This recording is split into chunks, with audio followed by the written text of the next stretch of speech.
Hello and welcome to Kingsholm Stadium in a gloriously sunny Gloucester for the final weekend of Inter-Services rugby action. I'm Kath Brazier, and what a day we have for you here in this final weekend where the Army are placing the RAF women. But will it match the drama of Army Navy at Twickenham last weekend?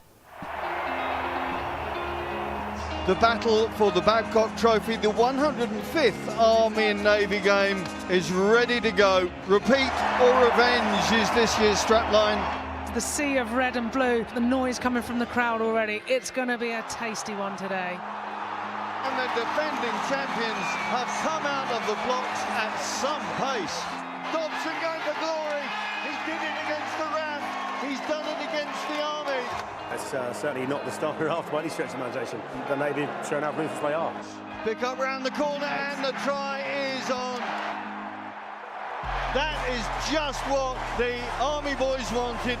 We started really well, got a good foothold in the game, and then we've let them back in. This end-to-end could go either way. An Ayalo hat-trick has rescued the cause for those in red.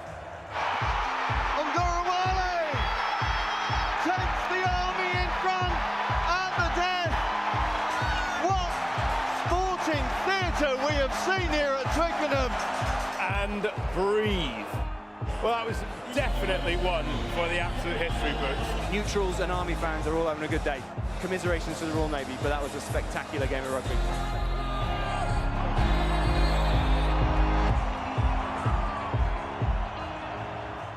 And the team's making their way onto the pitch. Bright sunshine still here at Twickenham.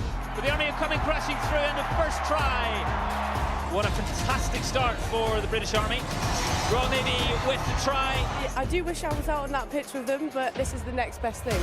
She's got the pace here, Perskov, and she's in. Easy as you like. 100% a team effort. And we just kind of really wanted to show what we could do. Of the Army women, who lifts the Babcock Trophy. It's been an emotional day for each of those players, and a euphoric ending to this one.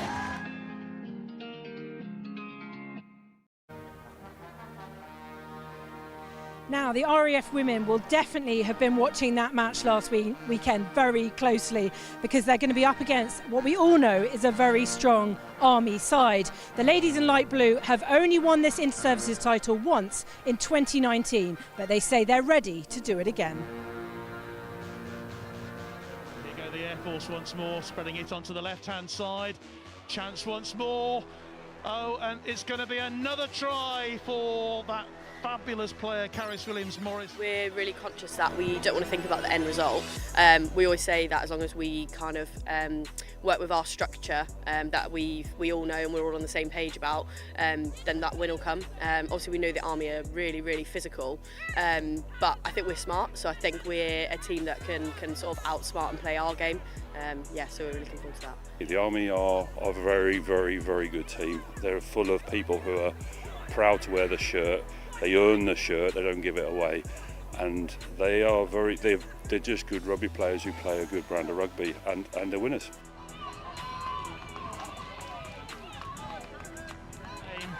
IS rugby is quite emotive, so actually for us having a little bit of a break, going away and thinking about it with a clear mind on how we can improve and what we want to take forward into the Army game has obviously been really good. And we've had a 10-day camp this time, which is the first time we've ever had that. So actually we've had time as a team to really be like cohesive, both on and off the pitch, and that's been really good. Bravo, bravo. A massive opportunity. You know, the Army have set the standard for 23 years, and you know they've been imperious through that and relentless in setting that standard and challenged us in the blue quarter, the blue side of the services, to get better. So we've taken it up, and I just really want the players to get the reward from the work they've done. And if they work hard, if they do everything that we've talked about, then they've got themselves a very, very good opportunity. And let's see where it goes. It'll be very close, whatever it is, it'll be very close. And you know, they'll have earned it, because the Army do not stop and do not give up. So they won't give anything away. The Army women, meanwhile, after a very comprehensive victory over the Royal Navy, will just be looking for more of the same.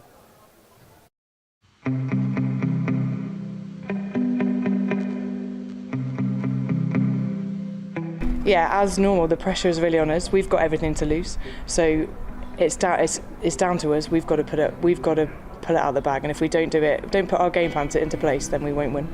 And here's Williams-Morris again, moves it inside to Orla Proctor, and this is going to be another try for the Air Force, and it is Rebecca De Filippo who's over for her second try of this match.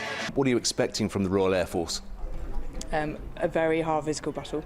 I think we match up in a lot of areas, and then on the day it's going to be whoever wants it more, whoever puts their processes into place.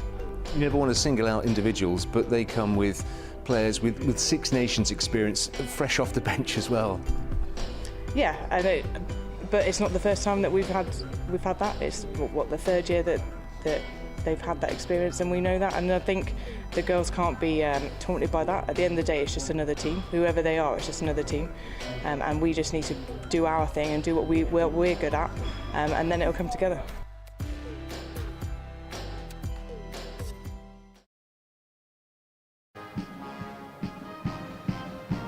Like I said, it's going to be quite the day, with both titles up for grabs in the men's and the women's.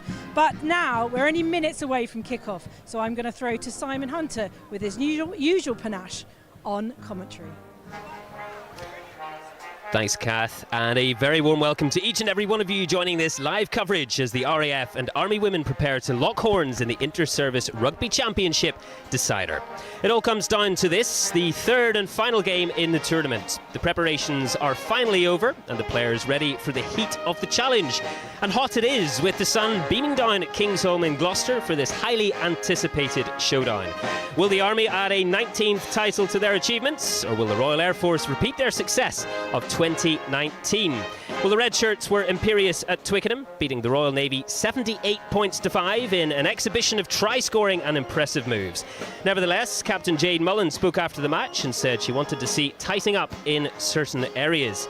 The Light Blues, meanwhile, have had a bit of a break since their 34-12 defeat of the Navy in Plymouth, and skipper Lucy Nye has spoken of the benefits for their cohesion. Both teams are wary of their opposition. The Army's head coach Sarah Mitchelson says whoever puts their game plans in place will get the win today. Her counterpart John Wilding is stepping back after 23 years. This is his last inter-service match in charge, and he's praised the Army and says they won't give an inch. Well, it's great to welcome along, joining me today, Charlie Maxwell on commentary. Great having you again, Charlie. What a mouth-watering prospect we have in store for us today. Yeah, absolutely. It's going to be a blistering game today. The conditions are fantastic. Clearly, it's an artificial pitch. The pitch looks fantastic. Both teams have some power in their backs and some real pace. So it'll be very interesting how the game plans work out today. Yeah, it's what you dream of as a back. It's what you dream of as any player, seeing the sun beaming down and fantastic surface as well. So hopefully plenty of running rugby and hopefully more of the same. We've seen plenty of tries in the first couple of games. Yeah, it'd be interesting. So I suspect the Army, this might be playing less of a flowing game, because I think we're going to want to keep the ball in the tight, as a mistake for the RAF with their backs could see them getting under the post. So yeah, I see both sides being a bit tighter. Very interesting where certain tactics are going to be played today. Does this make it slightly more straightforward in terms of tactics for both sides? We've seen them come up against Royal Navy opposition that has been blown away in both games, especially at Twickenham last week, with the Army defeating them 78 points to 5. Does it make it slightly easier, especially for your shape and cohesion on the pitch, when you're coming up against a more organised defence? Yes, is the short answer, because sometimes in those games where it's a slightly unequal footing, the game goes to slight chaos. Whereas in this game, I do expect both teams to be playing a better structure, and therefore, yes, actually, although it's more testing, you can keep your gameplay going, and actually that will be the key today. Which team comes out firing and keeps the psychology for the 80 minutes? Which would you have preferred? We know that the RAF have had a 10-day camp after their victory in Plymouth, and the Army, of course, fresh off the back of that massive win at Twickenham last Saturday. Would you prefer just to get straight back out there again, like we're seeing the Red Shirts, or the Light Blues having an opportunity to do even more bonding and perhaps working in a few more moves as well in the training field? So in previous seasons we've had the longer break, and we've had to put a game in to keep the players fresh. Clearly a second game comes with issues of injuries and different bits and pieces. I do think the turnaround for this game is quite tight, 1 week, and actually you can see in the lineup that the Army have pushed out, there are potentially a couple of niggles from last week that may have affected the team selection. Personally, I think the shorter gap and having the team in camp for that 2-week period is a better option. You can keep the players on track, keep them motivated, and I know the Army have done some team bonding exercises this week to both allow the players to relax, take their eye off the game a bit today, but equally keep them on track for the rugby. And how much does this reflect the quality of the competition? Not only the calibre of the players that we've seen on the pitch lining out for both sides, all three sides in fact, through the course of the tournament, but also the fact that here we are, it's the decider, the final weekend, and the tournament is on a knife edge. So I'm so excited for today. This is the first time in the history of the women's inter-service competition that the third game is actually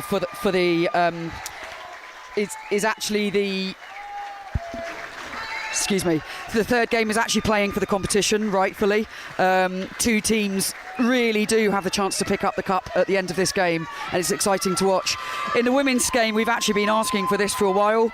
Clearly, it depends on how the service actually, the three services dictate the games. But yeah, it's exciting to watch today. Yeah, we see both teams lining out now, awaiting the anthem, and in the sunshine, resplendent in their red of the Army and the light blues of the Royal Air Force.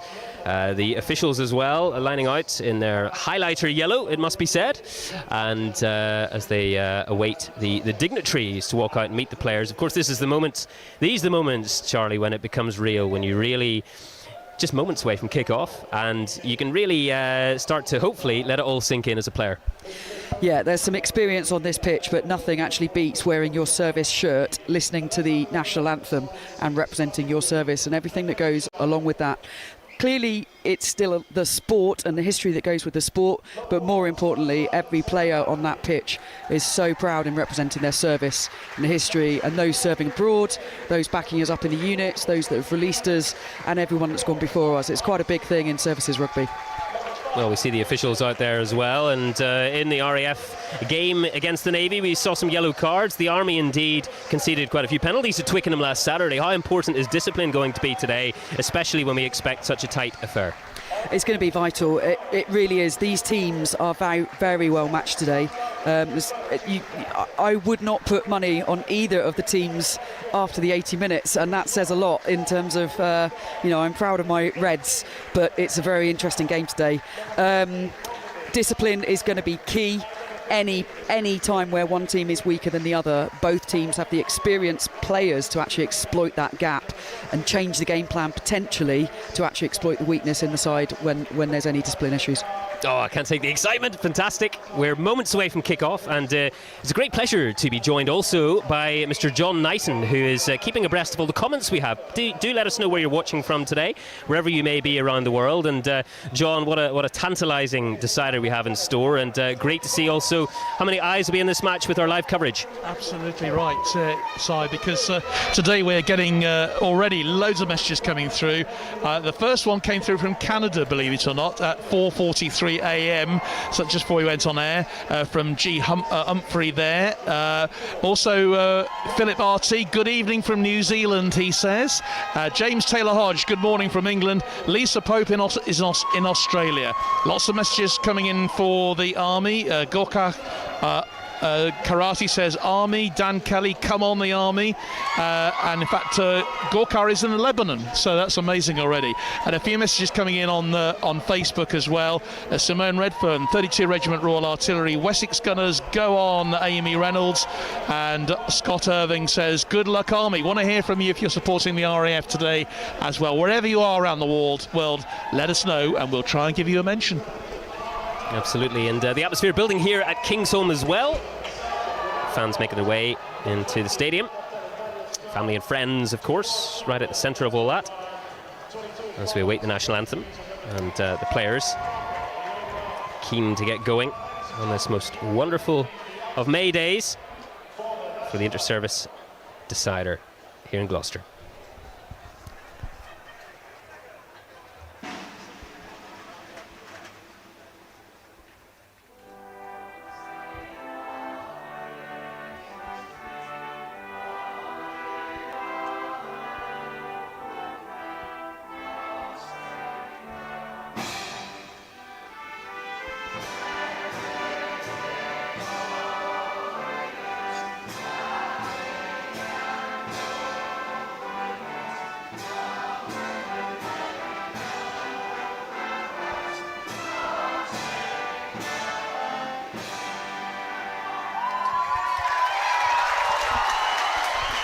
Well, the players prepared to take their positions just ahead of kick-off, and we'll take a look at the teams. As you say, Charlie, there's quite a few very interesting players returning, and quite a few interesting changes for both sides. The RAF, first of all, RAF in light blue today. And John Wilding in his final inter-service match in charge. Luxury of selecting Amy Kane, fresh from helping England to a third successive Grand Slam in the Six Nations. Look out for the impressive Charlotte Murray at open side. She links up with Annie Forbes and Catherine Robinson in the back row. And the fantastic runners in the back three, dual code Chelsea Greasley and the Welsh international Caris Williams-Morris at 15, who scored a brace against the Navy. Also a late shirt swap. Number 20 Danielle Scarr and 21 Kirsty O'Brien on the bench. And the Army fresh in their heavy Twickenham victory led by Captain Jade Mullen. She spoke of wanting to tighten things up today. She once again has Charlie Morgan for company in the halfbacks. Courtney Pursglove, who has she was dynamic against the Navy last week. On the bench, looks like she's a bit of a niggle. So Charlotte Tweddle, who's been in and around the squad the past couple of years, and of course scored at Twickenham against the Navy last year. She's in at 14 today. Ange Carr, a late replacement for Holly Beacom on the bench. And it must be said, if Ray Metters is capped today, it'll make 36 caps for the Army, most ever for the women, and overtaking her coach, Sarah Mitchelson, if she does so. Charlie. Yeah, it's a proud history that the women have of the inter-service caps. They and Huddy has had that title for a while, so it'll be interesting whether she plays Ray. But clearly, I do expect Ray to get on the pitch today, and it'd be great to see her take that title. Well, we're underway, and the RAF kicking off to the Army. Heidi Silcox, number 4, taking it in, and Lou Dodd with a big boot downfield. Gathered in Karis Williams-Morris, and across to Daisy Fahy at 10, but only finding Army arms here, and Jade Mullen, the skipper, at number 10, looking to make some ground, but referee saying otherwise. So Lucy Nye at number 9 for the RAF today. The skipper will have the put into the scrum.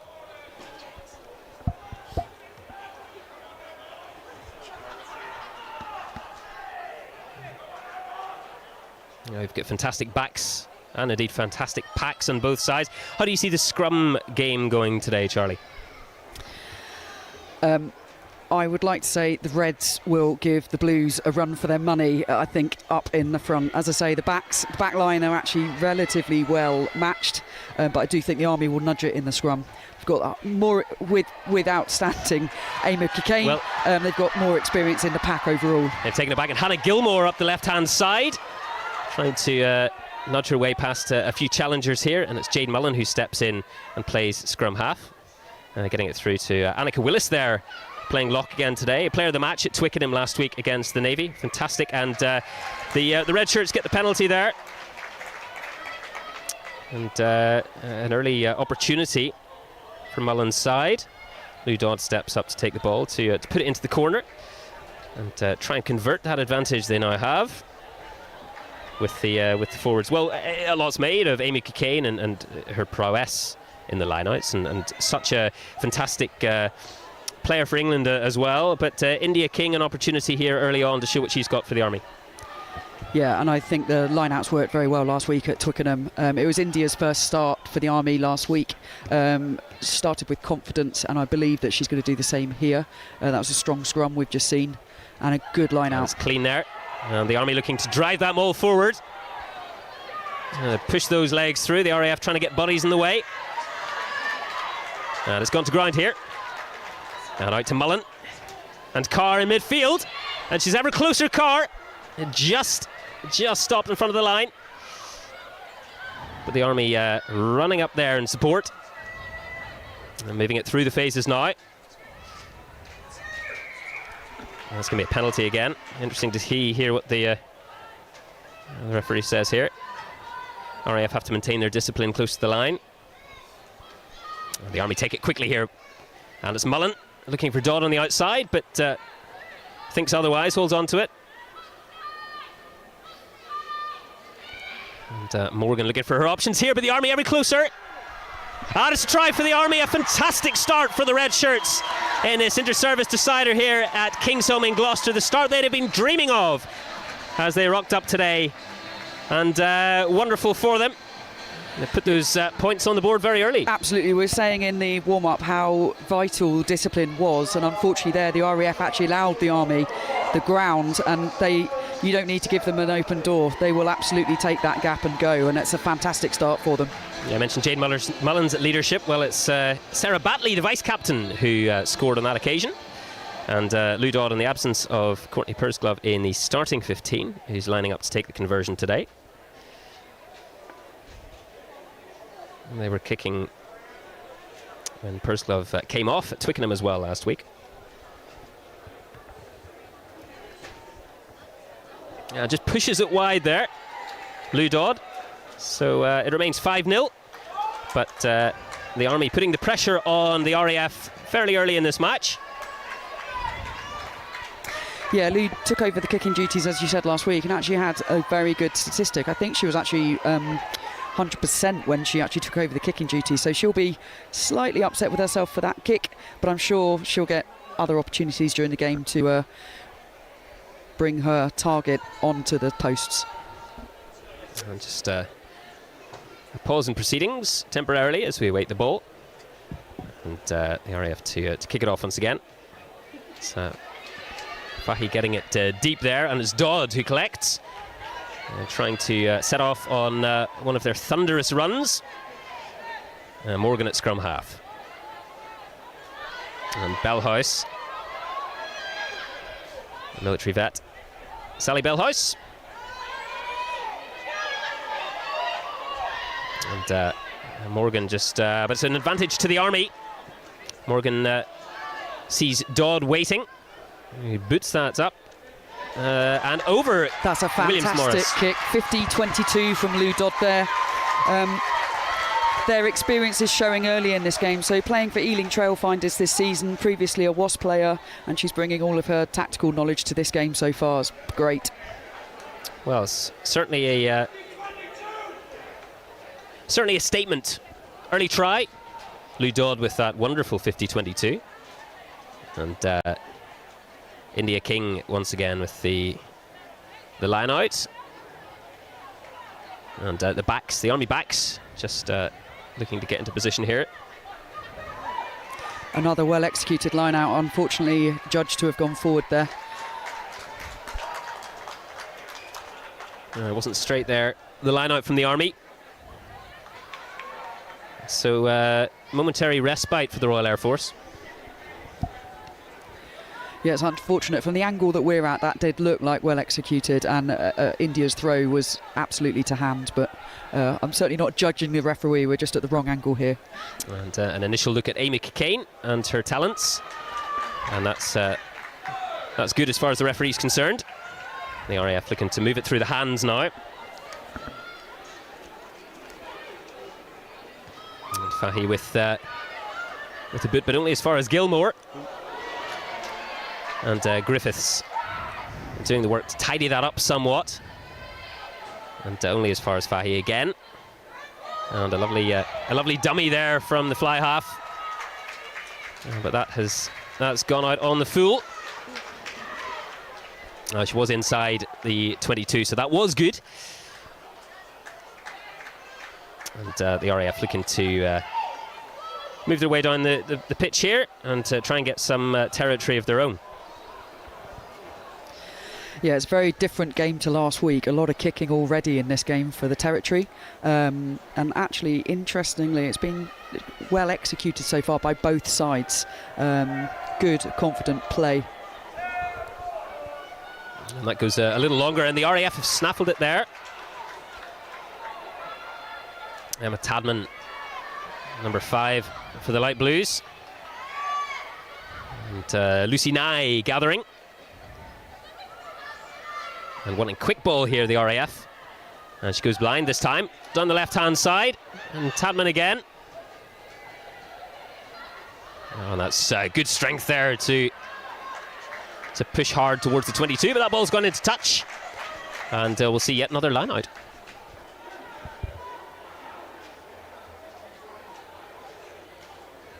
It's first proper foray, really, for the RAF into the Army. 22, so it's going to be interesting if India can do a tactical line out here. RAF seem to be intent on spoiling.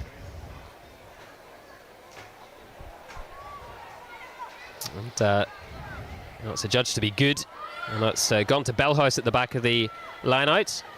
Morgan to Dodd, and Dodd gets that only as far as Fahy. He passes that out to Welsh international Caris Williams-Morris. Now what has she got on the outside here? Williams-Morris showing her pace. Burning pace there. Off to Evie Longworth, who's tackled. And Nye, and again to Fahy. And the RAF just starting to run a few moves here, but that did go forward.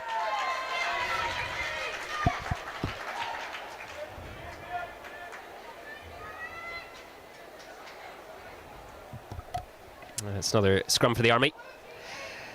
And another opportunity for that pack, as you're referring to, Charlie. Yeah, the pack today will be very keen on essentially just taking the power out of the RAF, beating them up a little bit, as we would say, in the scrums, tiring them out, especially with Amy Cockayne actually playing hooker in the scrum. So hoping to, clearly a world-class #1 hooker, but looking to tire her out as much as possible in that tight play. Well, they've moved it on the left here with Dodd and Gilmore, but there was crossing there, the referee says. It was a good attacking opportunity for the Army, that scrum being in midfield. And threats on both sides of the pitch, the Army. But the RAF, the opportunity here to for Fahy to put this as deep as she can and win them some good line-out ball.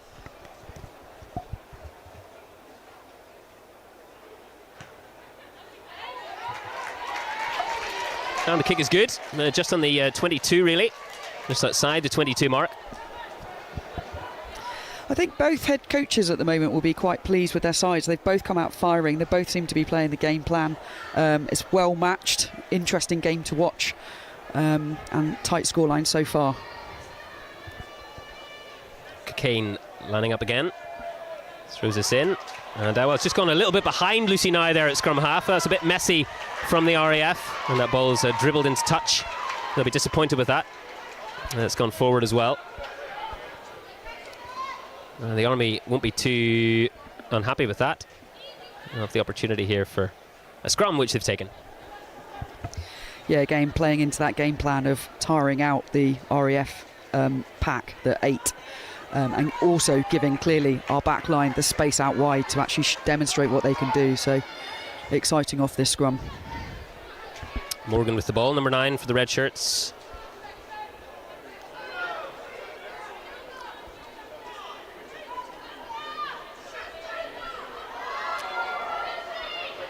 Mullen and Dodd waiting in anticipation here.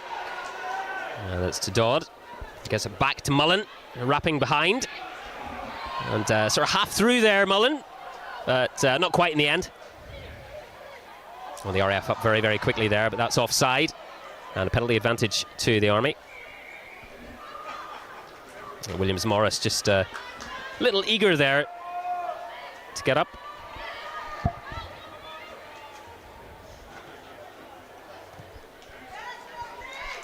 That big boot of Dodd's once again, finding the Army some good line-out ball.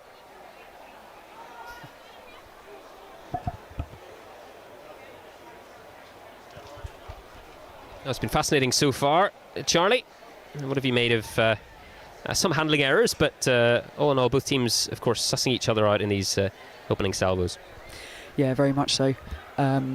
It's interesting play as well. As I was saying, it's very different to last week, the way the Army tactically are playing.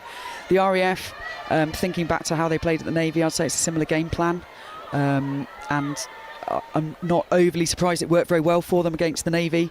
Played to their strengths in their squad. Definitely a different game plan from the Reds this week. It was just a little scrappy there from the Army. Ball going behind. Charlotte Tweddle it was who was able to gather and get some ball going forward, which the forwards of the Army have continued with. And they move it right now. And Silcox taken down in the end, but a promising run. And Benevent looking to add some muscle to that challenge. And Dodd met really with a brick wall there from the RAF, and they're pushing the Army back. Yeah, Charlie Murray instrumental in that maul then. It showed a dominance and a good turnover for the RAF. So let's see what they can do with this ball. Oh, and it's Fahy looking for her outside backs here.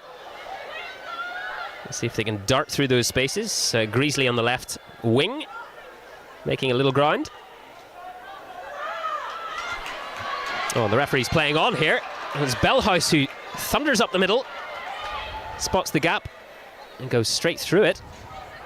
That's King. Oh, and a wonderful move there. Lovely little step. And a half break. And Dodd, helped by Lauren Brooks, who played a pivotal role in the game last week against the Navy. Unfortunately just lost forward there, ball to ground. Interesting, just these little minor errors and the run of play, just switching light blue, red. As I say, coaches at the moment, I think, will be nervous. The teams have come out strong, they're playing a game plan, but it's just those minor errors that are really going to be the winning part of this game. I'll be getting some more comments. What have you got for us, John Knighton? Loads of stuff coming through, and thanks to all of you for your comments. Loads of support for both teams. Annette Tadman watching in the stadium, cheering on our daughter, RAF number 5, Emma Tadman. Come on, the RAF. Yvette Kemp is watching. Kemp is watching. Is that Charlie Maxwell on comms? She says, of course it is. Come on, the Army, says Chloe. Alessia, you've got this, ladies. Love baggage. Loads more comments. We'll keep bringing them to you. Thank you very much, John. Well, that was a promising move there from Williams-Morris. And lovely sidestepping here, but it's the forwards now from the RAF as well. Emma Tadman that time, showing her footwork. And the referee playing advantage to the light blues. It's Greasley on the left-hand side, the dual code player. What can she do? As the RAF look to march forward, but the referee goes back.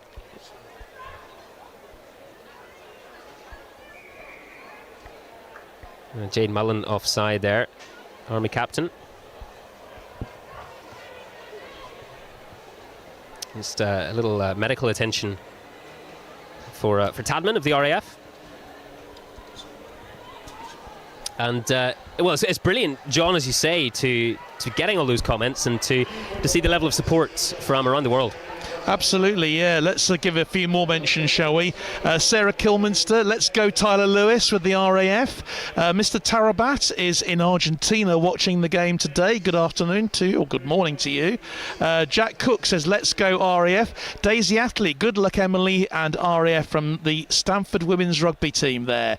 Are you all watching over in Stamford? That's great to hear that. Jack Cook says, brother is playing for the men under 19s, George Cook. Pamela Tweddle says, go Army.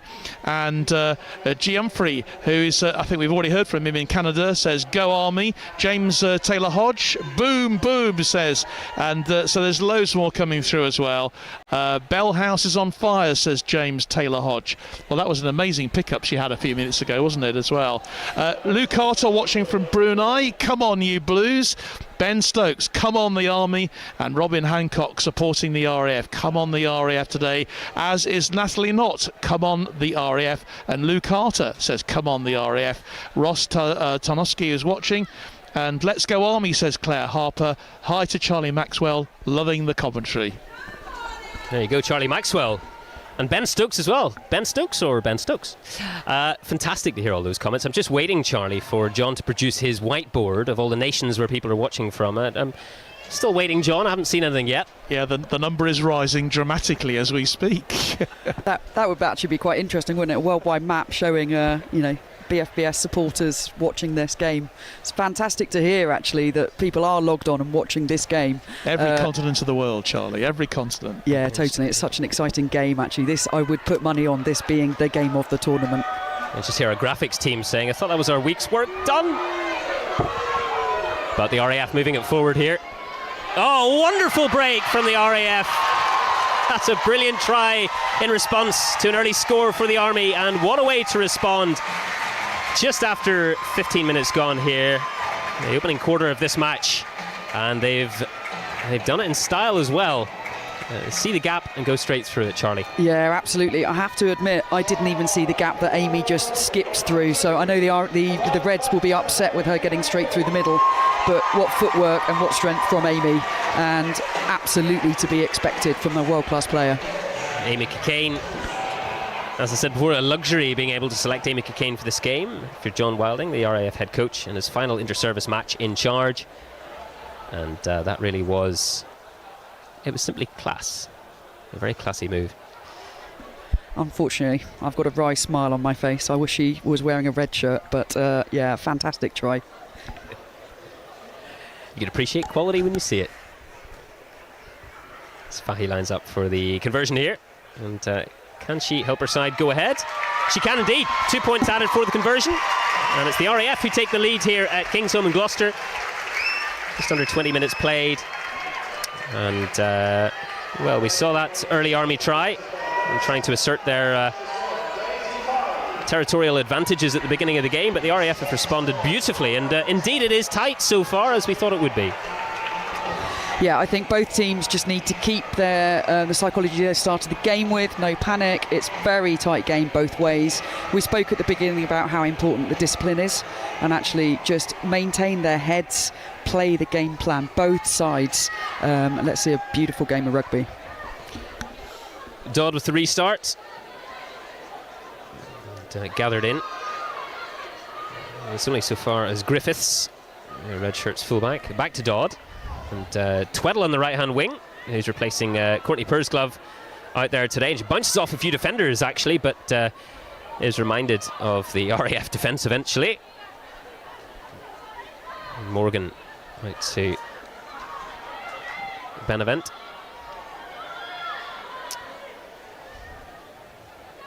And Bellhouse. This ball's just spilled back there, but Silcox looking to recover it.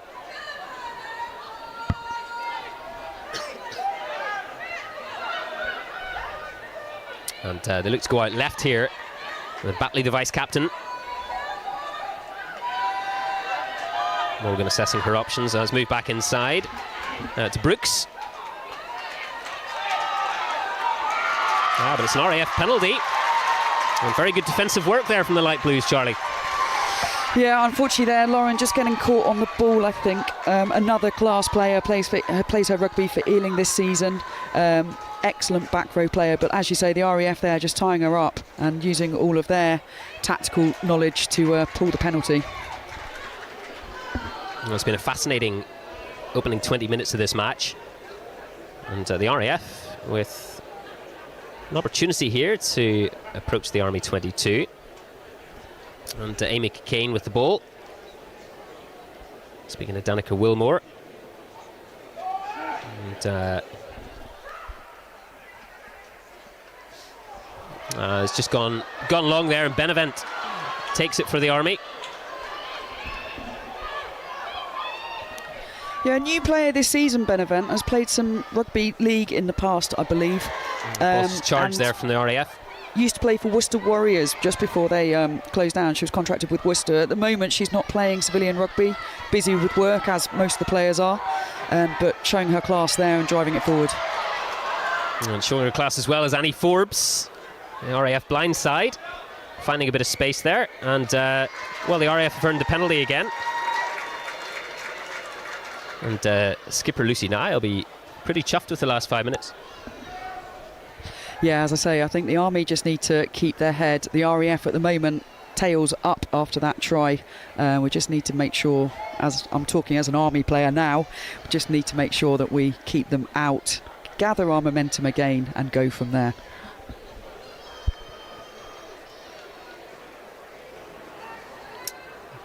Just waiting for the ball to come back. As the RAF bench goes for a circuit around the pitch. Not that they need to keep themselves warm on a day like this, but keep themselves loose might be more accurate, I guess. And they take that in and look to set up the driving maul here, the RAF. And that's pretty powerful so far. And shoving the Army right back towards their try line. And Lucy Nye is shouting for more. And that's penalty advantage as well. Charlotte Tweddle, it looks like, who's collapsing there, and it's another try for the RAF. The referee confirming there, the grounding was good. Yeah, it's a well-worked try from that line out. We've seen Amy involved in England mauls before in a similar manner. I didn't see who came up with the ball then, but it was really well worked by the RAF pack. I've been saying about how the Army wished to tire them out, but actually on that occasion they played really well, strong rugby. It looks like number 8 Catherine Robinson for the RAF there, and fantastic work from the pack once again, and especially when they're getting in the 22, they're coming away with the points, they're converting that pressure. Yeah, I think the Army are having a chat with themselves under the post this time of how they could legally stop that maul. Definitely something Huddy will be looking at half-time if the forwards haven't rectified it by then. And the Army are finding themselves on the back foot now, all of a sudden. And Fahy looks to increase the lead with the conversion. I'd be surprised as well if the ref wasn't thinking about at least warning the Army at this point, because there was a few penalties in that latest breakdown and a couple before, so I think there's potentially a warning coming, if not a card. Well, we're just seeing the referee standing at the post now as Fahy lines up with the conversion attempt, which is just pulled a little bit, but the referee speaking to Jade Mullen of the Army, just a little warning in there, as you say, Charlie, reminding her to ensure the team discipline is tip-top. So it's the RAF 12 and the Army 5 at this stage.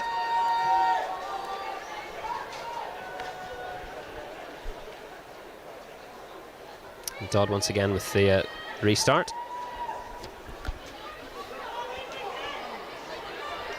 That's gone back. And Rebecca De Filippo there at 12, trying to clean that up.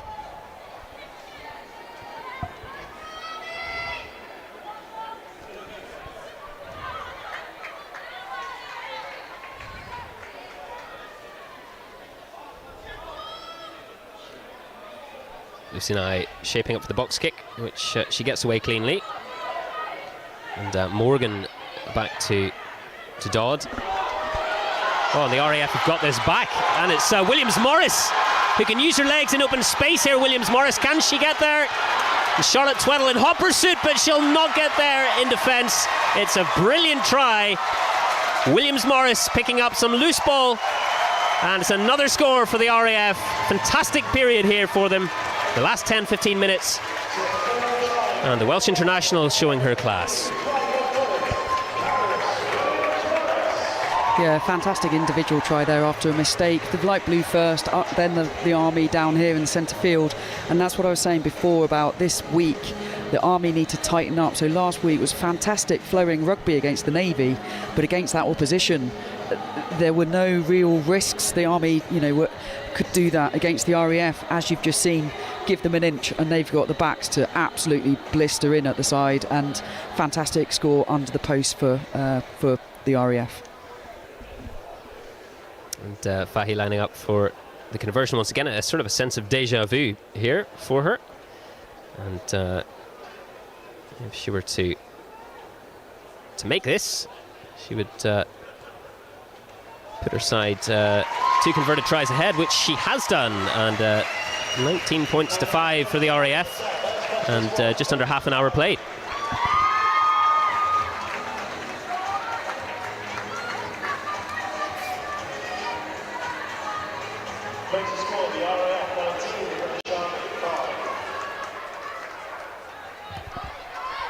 Dodd once again.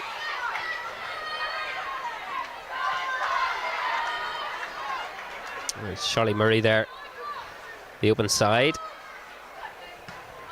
And that's somewhat skewed off the boot, but knocked on by Gilmore of the Army. And Robinson looking to go forward there, but that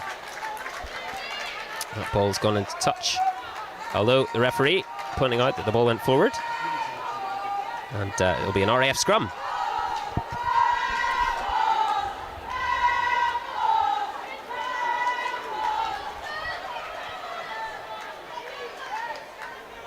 And John Nyson, you've been pretty impressed with what you've seen so far in this match.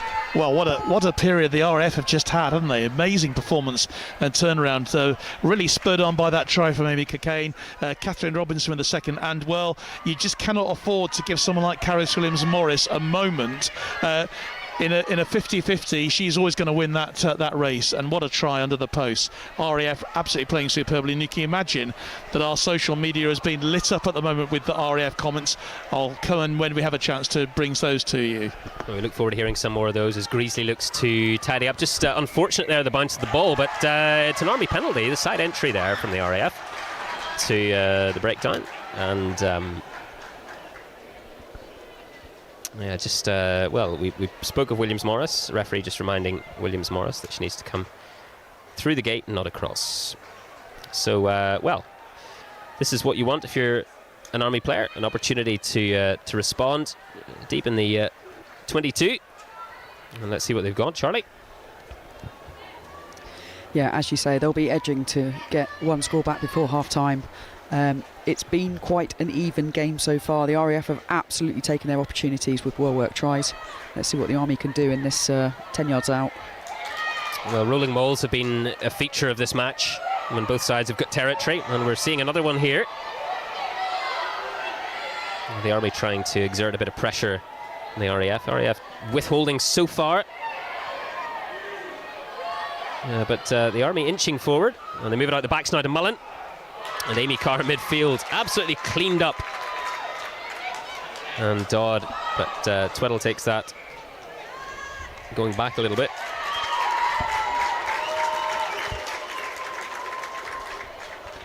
And just again a little bit scrappy there in the end. Yeah, and you can see the frustration on the players' faces. Again, they just need to take a beat, take a breath. It's hot out there. It's still all to play for. Both teams are playing well, but there's just a couple of errors creeping in on both sides. They just need to, let it go. It's happened and move on again with the game. I just hope that they keep their heads rather than dropping. And this is both sides, to be fair, with their errors. But at the moment, the RAF on the ascendancy. Well, there is that 19 points to 5 advantage for the RAF at the moment, but the Army, of course, will be acutely aware of what happened in the men's match last week at Twickenham. And they get the penalty here, and just wondering whether or not to take it quickly. But, Morgan looks to tap it quickly, and that she does, and gets it to her forward muscle. And Silcox here, and they're shaping up left. Mullen, Dodd, Griffiths and Gilmore all waiting outside. And it's just a little bit behind Carr there, but she still gets it out to Griffiths. And Gilmore on the left wing, can she step inside?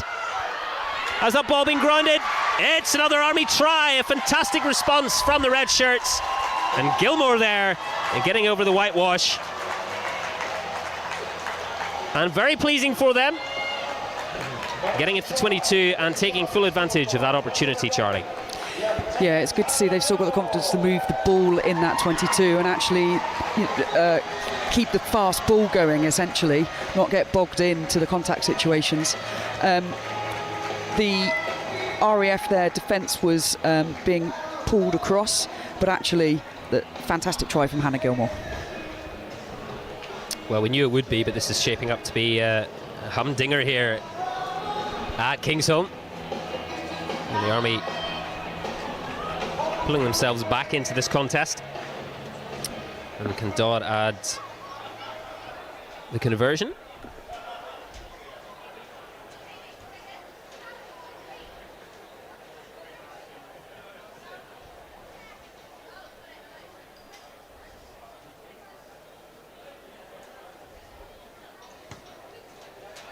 Just pushed a little bit and coming up short there from Dodd, but those sorts of tries I think are particularly pleasing when you see the ball move through the hands so much, and especially as a Gilmore, a left winger, is what you want to be in the receiving end of. She still had a bit of work to do as well. I was about to say she still did have some work to do there and keep in play, dodge a few players and actually make it over the line with the ball, so she did well there. And you mentioned the men's game last week. I like to hope we're not quite that close down to the 81st minute. However, what a game that was. So for the audience, fantastic game. Phenomenal game, and Dodd doing well there to gather that. A little bobble out of the hands, but then picked up cleanly. Yeah, well, I was about to mention it certainly wasn't quite the deficit in the men's match. 29-5 down at half-time, the Army men last Saturday. And a phenomenal comeback. The try in the last play of the game. And do, of course, go on our social media channels, Forces News, BFBS Sport, Forces.net website to catch up with some of those highlights as well. You can, of course, see the highlights of this match as well afterwards. And it's great to have all of you joining our live coverage. We'll, of course, have the men live later too. A real tasty day of rugby. And Dodd just looking a dummy there, but well read by Amy Kane. And playing advantage, the referee, to the Army. And Silcox, the Army lock. And the ref still playing advantage here. And he goes for the penalty.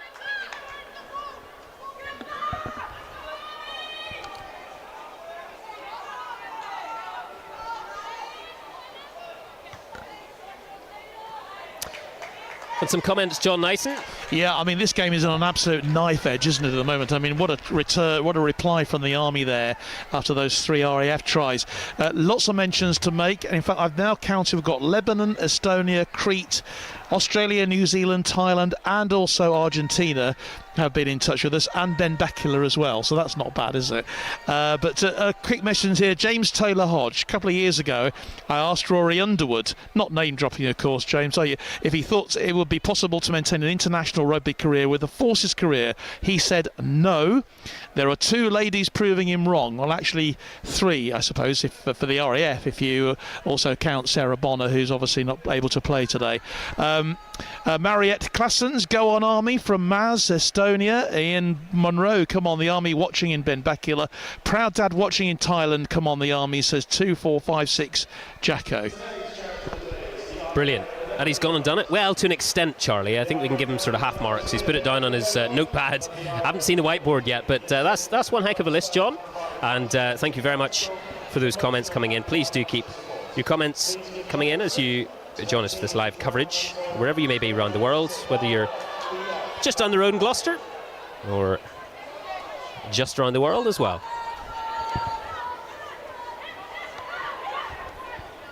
And we return to action where the RAF have taken this line out. And Tadman gathers, and Nye is pulled down by Morgan, her opposite number, and advantage being played to the light blues. Yeah, known as a seatbelt tackle there, unfortunately slightly higher around the neck. Yeah, and the referee calling it, and Fahy taking the ball to stick this one into touch.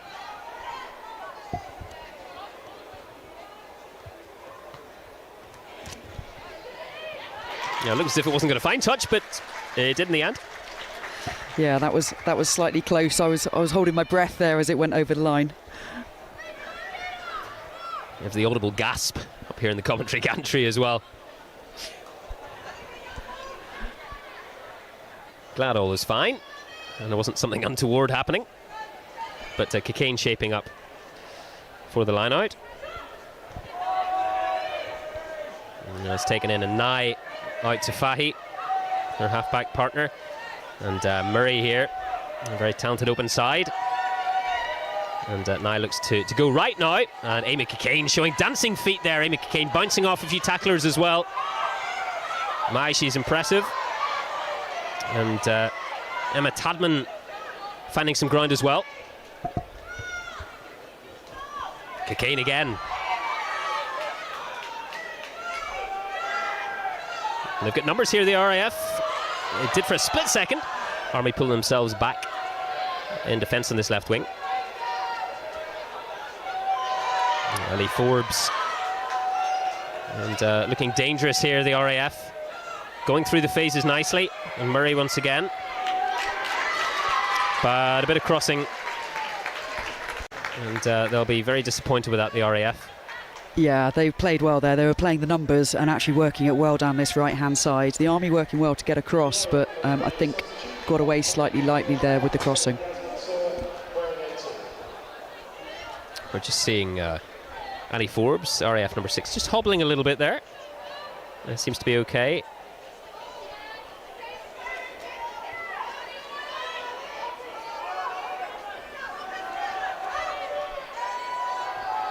And India King with line out duty, and it's taken cleanly there. And we get them all moving.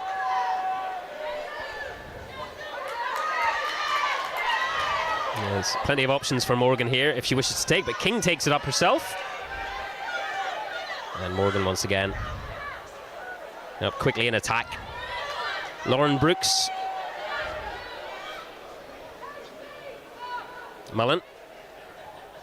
Moved out to Gilmore. Oh, and it's taken there, intercepted by the RAF. Oh, and it's Murray here. As well on the outside if they get it across. Oh, just a little bit behind Williams-Morris. But a lovely bit of footwork there from Murray. And just knocked forward in the end. But, well, the game's opening up a bit here. And the RAF showing a bit of magic, but just not quite finishing off some of those moves, Charlie. Yeah, the Army need to be careful. The RAF are coming up into their actual back line there, so that pass shouldn't have actually been made. Now, as a front row forward, I probably would have done the same thing. However, yes, they need to be much more clinical on whether to throw the pass or take it into contact. And the RAF there, again, the Army have been let off slightly by that knock forward because the RAF were home and dry there. And Morgan puts it in, and Bellhouse. Oh, and Bellhouse bouncing off several defenders on the right-hand side. Wonderful here from Sally Bellhouse. Oh, and it's intercepted. But no arm tackle there from Chelsea Greasley on the left wing for the RAF. So a penalty for the Army, and able to try and use some of that momentum. And Lou Dodd again, more of their boots down the field into the opposition 22. Well, this is very interesting as we approach half-time. Yeah, score now would be perfect for the Reds to go into the changing room, and clearly the light blues will do everything to prevent that. The score still quite close and quite an even game so far, with just little mistakes giving each team the space and the territory. Good line out from the Army there. That's very good from the Army, and as Benevent here, dreaming of the try line, but being pegged back there. Oh, and that's a poor pass, really. Pretty low to have to contend with. Knock on there, as we are in the very final moments of half-time, or approaching half-time, I should say, the first half.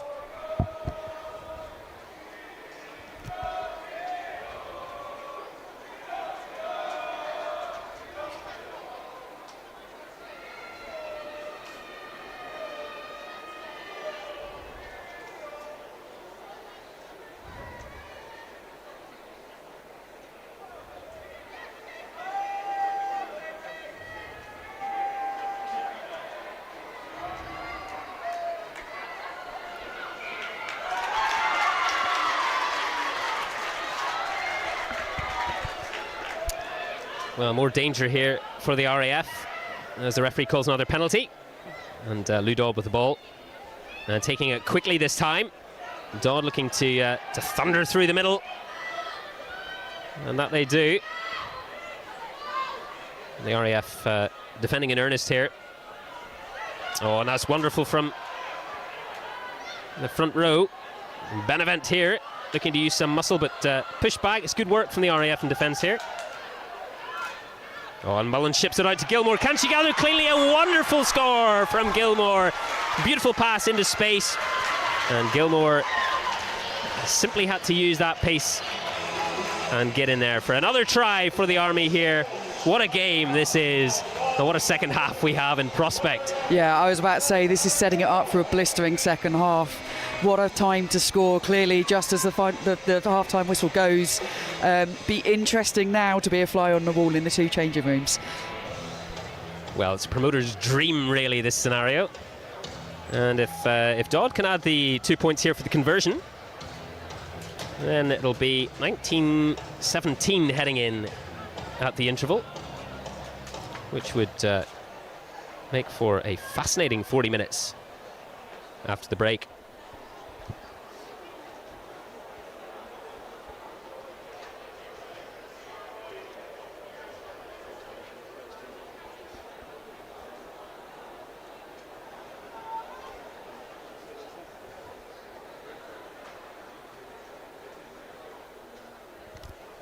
And Dodd, oh, that's looking promising. Has Dodd got it? You bet they have. It's 19 points for the RAF and 17 for the British Army as we head in at the interval. Charlie, your quick thoughts as we wrap up this first half? Well, as we've been saying through, the minor errors that are on both sides, just it's blistering to see the the standard of players on the pitch, as soon as there's a minor error, they're absolutely able to capitalise. It's such an exciting game to be watching, and I cannot wait for the second half to start. And your summary as well, John Nyson. This is a fantastic game of rugby. We were hoping for this, maybe expecting it as well. And 19-17, I mean, there's nothing between these two teams at the moment. Just go a few more messages, actually. Michael Todd, go Army, watching while travelling back from Australia with Army Rugby. Lario, Famine, Emily Juggernaut Russell, Real Jones is watching in northern Sweden. We've had also mentions from Poland and Turkey as well. So those of you watching all over the world, and I mentioned for Emily White as well, who's the Army Rugby League captain, saying best wishes to all the Army dual code players who are playing today. So many messages. We'll try and get through as many as we can, but wow, what a first half. Wow, indeed. An amazing first half here in Kingsholm. RAF 19, Army 17 in the women's match. The inter-service decider, which we cannot wait to get back out for in the second half. Don't go anywhere. We'll have a short break now. And first up, John has been catching up with the Army head coach in the men's game, Lieutenant Colonel Tim Osman, who's finished a very impressive challenge for a very personal cause.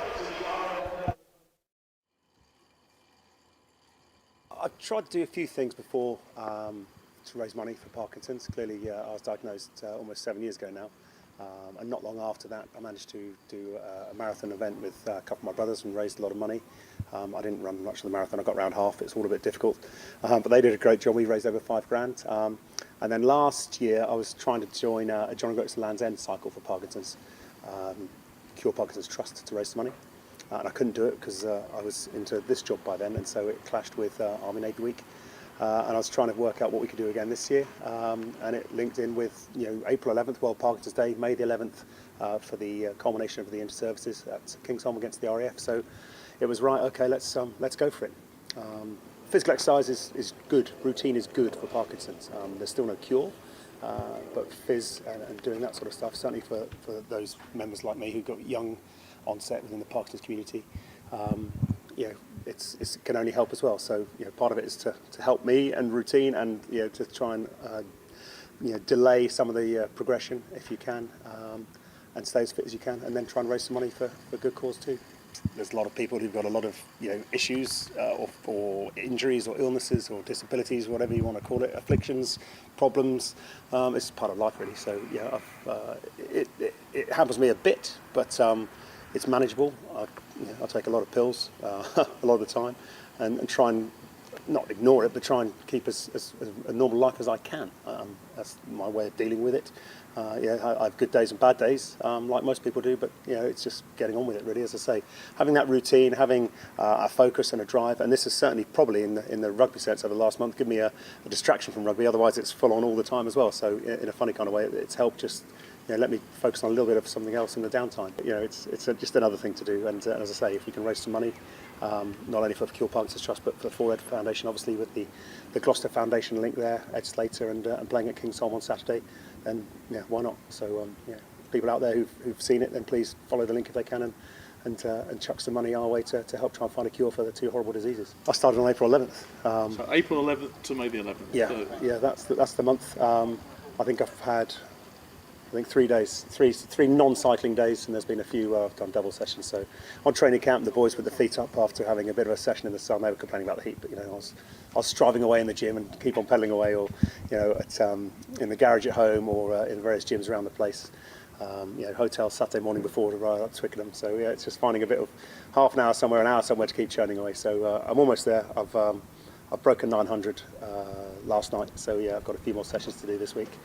And hopefully Friday night, Saturday morning, probably in Gloucester Hotel somewhere, we'll get over the 1,000, and try and get a check across to Cure Parkinson's and to the 4Ed Foundation. I think we're already pushing up to about $3,000, so if we can have a little push and people can, share some sponsorship or donate some hard-earned cash for these causes, then all the better. Let's try and get to $5,000 if we can.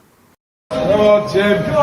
Lieutenant Colonel Tim Osman, 1,000 kilometres in 30 days, and he has got 500 metres left.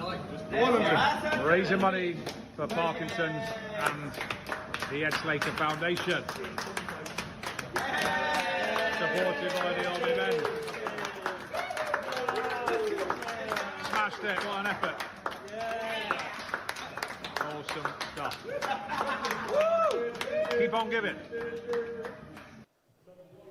Well, massive congratulations to Tim Osman. I'm sure we'll be hearing a lot more from him later. But let's get back to the matter in hand, the women's game, which is providing a heap of excitement here at Kingsholm. And one player who really she just came up to me and said, oh my God, that's the hardest thing in the world, not playing. Sarah Bonner, of course, injured on Scotland duty.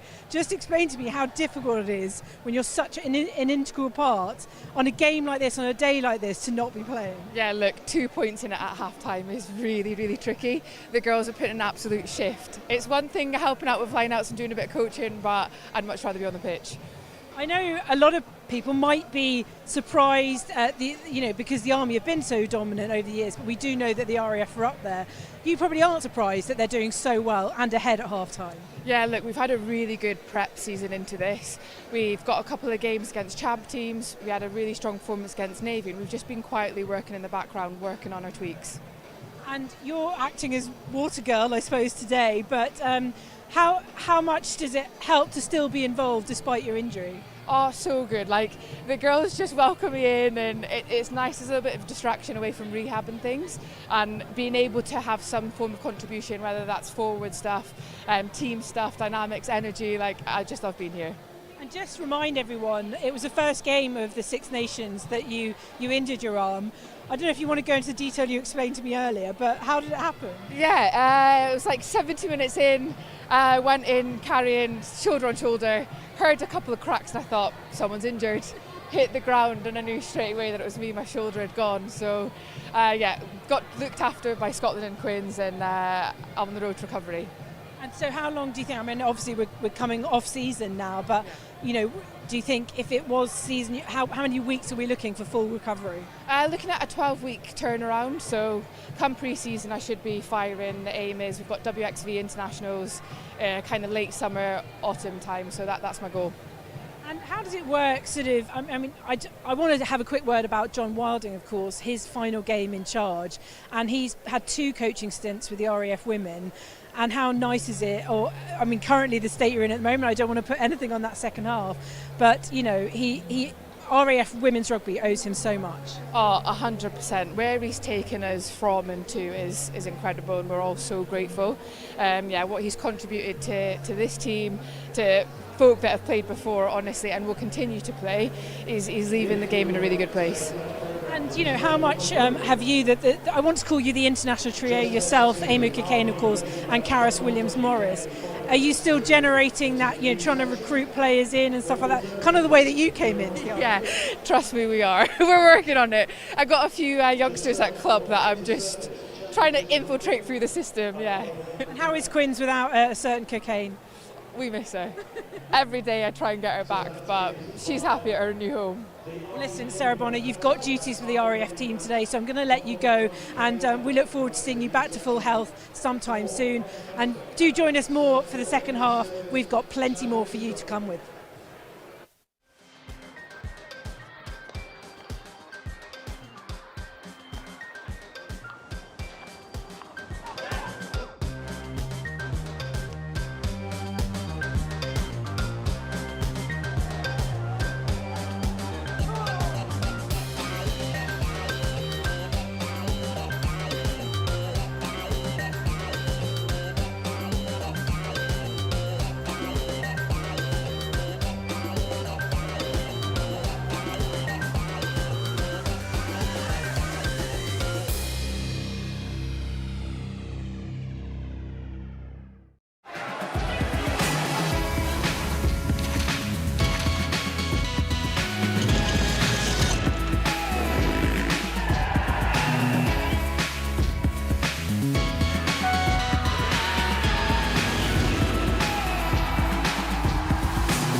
Welcome back to Kingsholm in Gloucester, the venue for this fantastic decider in the Women's Inter-Service Rugby Championship 2024. And what a first half we've seen here. The RAF just ahead, nudging ahead 19 points to 17. We've seen plenty of tries. We've seen open running rugby.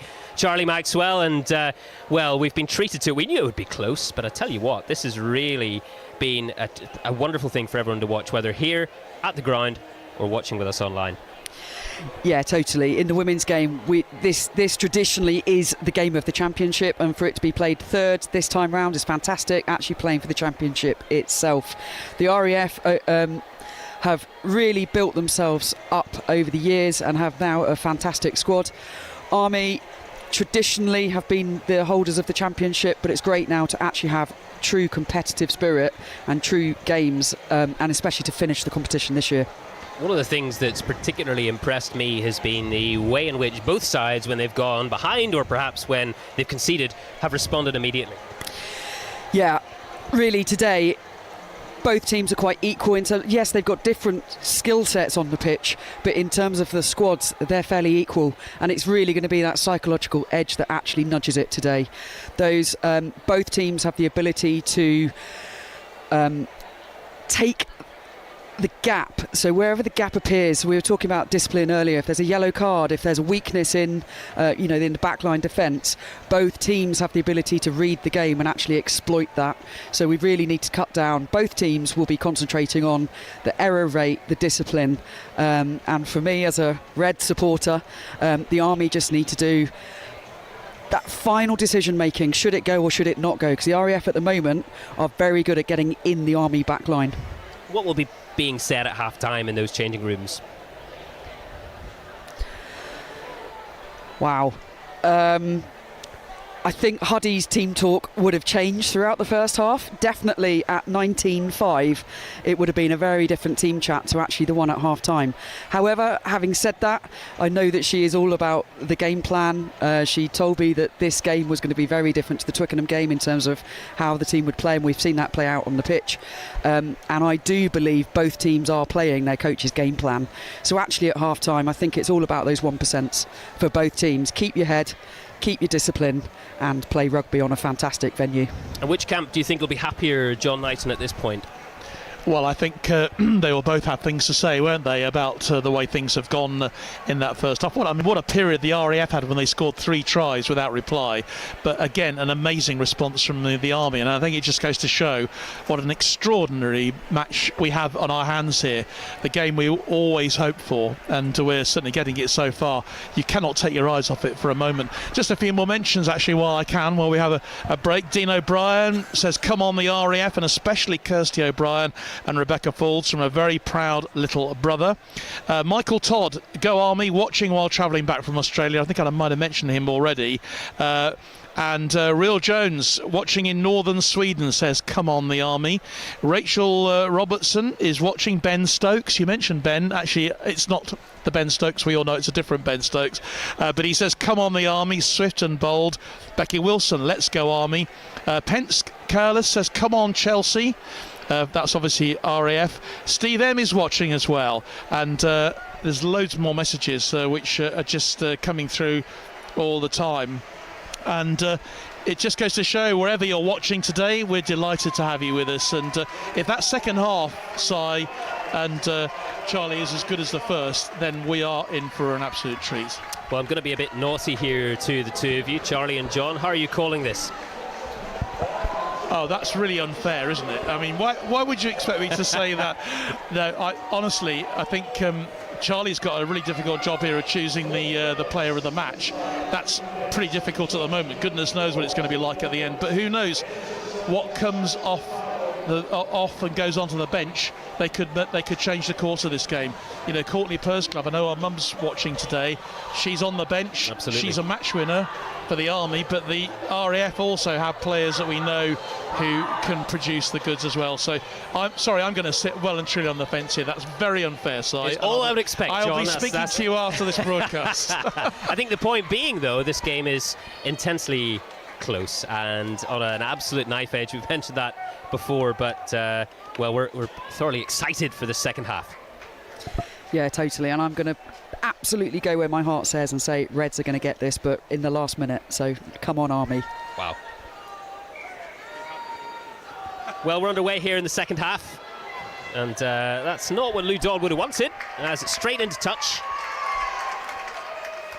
And, yeah, a bit sloppy there. I'm hoping she's able to wipe that quite quickly. Remember the kick that she got just on the half-time whistle rather than that kick. Let's start the second half. How will we mean to go on from this scrum? Yeah, an impressive conversion there to end the first half from Lou Dodd, and a very important one as well, bringing the Army to within just 2 points of the RAF score, 19-17 at the beginning of the second half.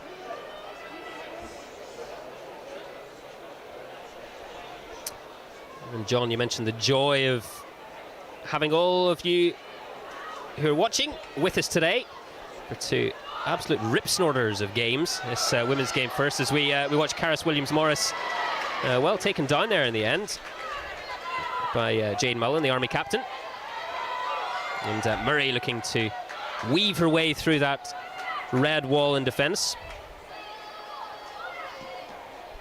Daisy Fahy to Amy Kikane, and Amy Kikane has been impressive today with her footwork, Charlie. Yeah, she has. We knew she would be as well. Her world-class performance really does change the RAF outlook. Not only her individual performance on the ball, but her leadership and direction off the ball as well. And Lucy Nye looking up. And they've got space here with Daisy Fahy. Oh, wonderful move there. Lovely footwork from Fahy, just shy of the try line. Shy of the whitewash there. And back to Wilmore. RAF just securing this ruck as they go again. And just inches away now, the light blues. What a start this would be to their second half.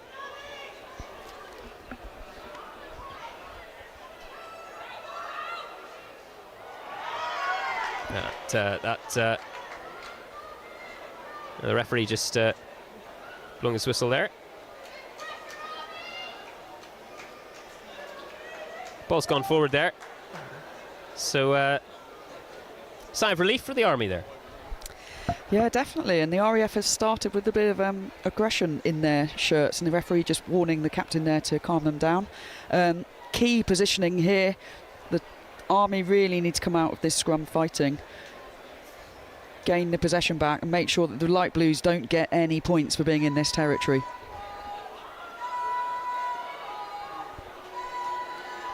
And, the RAF get their shove on in defence.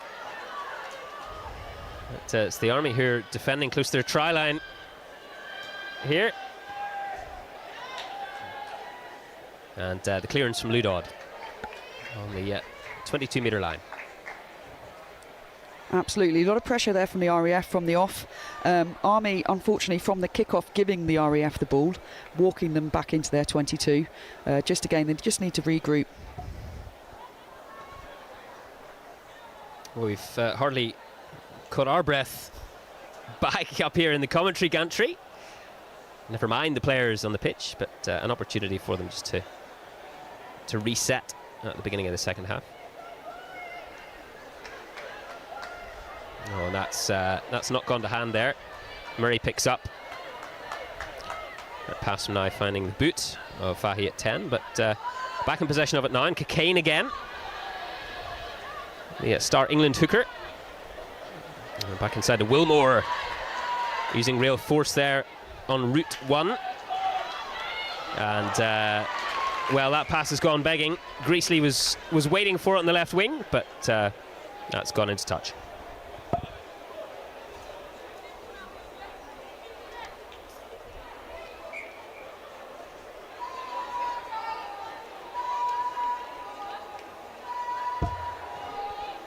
And knocked on, in fact, into touch. So we will set up for the scrum here. And Charlie Morgan assesses her options in the back line. A bit of movement there from Charlotte Tweddle, 14.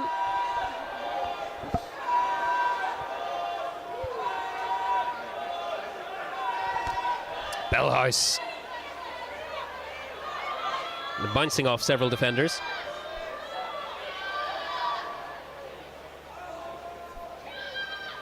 Dodd in the pocket. And thumps that downfield, but only as far as the RAF 10. Fahy out to Williams-Morris, shaping up on the right-hand side here. They've got Army numbers on drifting the in defence. outside. Oh, and inside from Williams-Morris. Lovely footwork there. And Nye with quick ball, but is taken down inside. That's Williams-Morris who assumes the role of scrum half here. Getting it to a powerful pack. But the Army have turned it over. And it has been a little back and forth so far in the second half.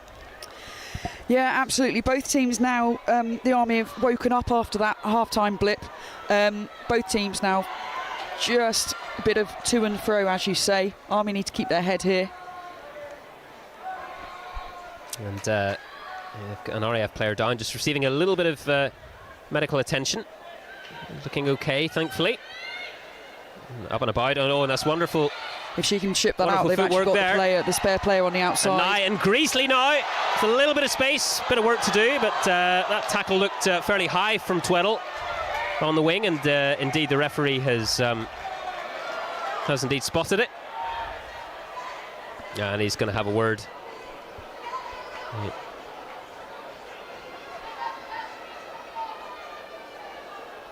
It's a yellow card for the Army's number 14, Charlotte Tweddle. The high challenge there, and the referee having none of it. Yeah, and as we were saying earlier, the RAF have got the tactical knowledge to now exploit that left wing. So it'll be interesting whether they can actually gain points from this yellow as well as the space. Luckily, a defender coming across behind Tweddle there, so no penalty try, just a yellow on this occasion. And it must be said, Greasley was up immediately, and it looks absolutely fine.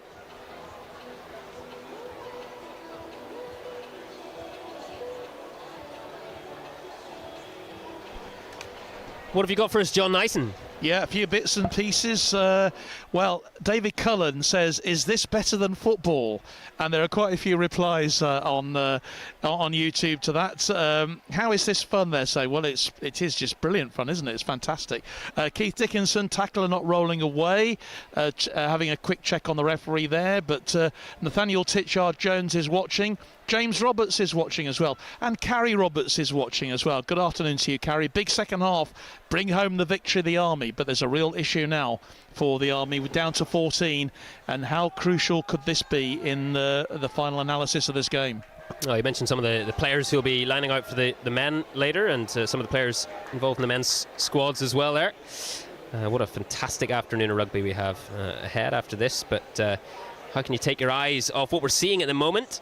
It is fantastic stuff from both these sides, and just 2 points in it at the moment.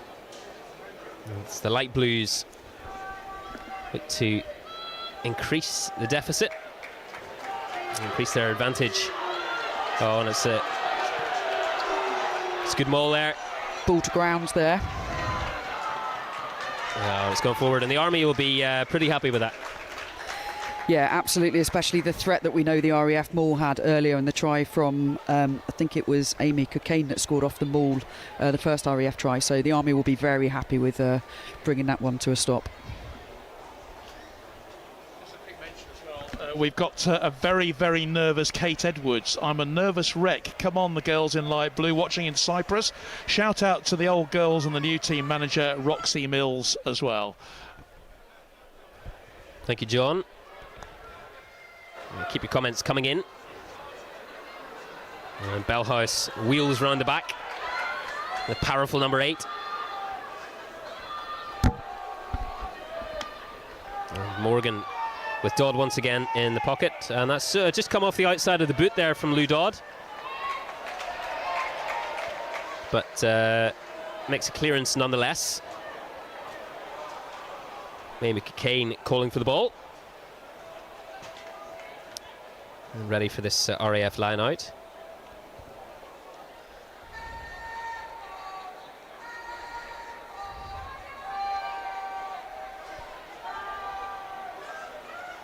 That energy that we're seeing on the pitch, Charlie, is also being reflected in the stands. We've got quite the atmosphere here at Kingsholm. Yeah, it's a very early kickoff for this game, as everyone will appreciate if you are watching, and it's lovely to see the crowd are actually coming in to support the women's game this year. Great to see, and you can actually hear the crowd really getting behind their teams. The players looking to be egged on by that energy, that noise from the fans, family and friends, of course, and those who are just supporting their teams in general. But Fahy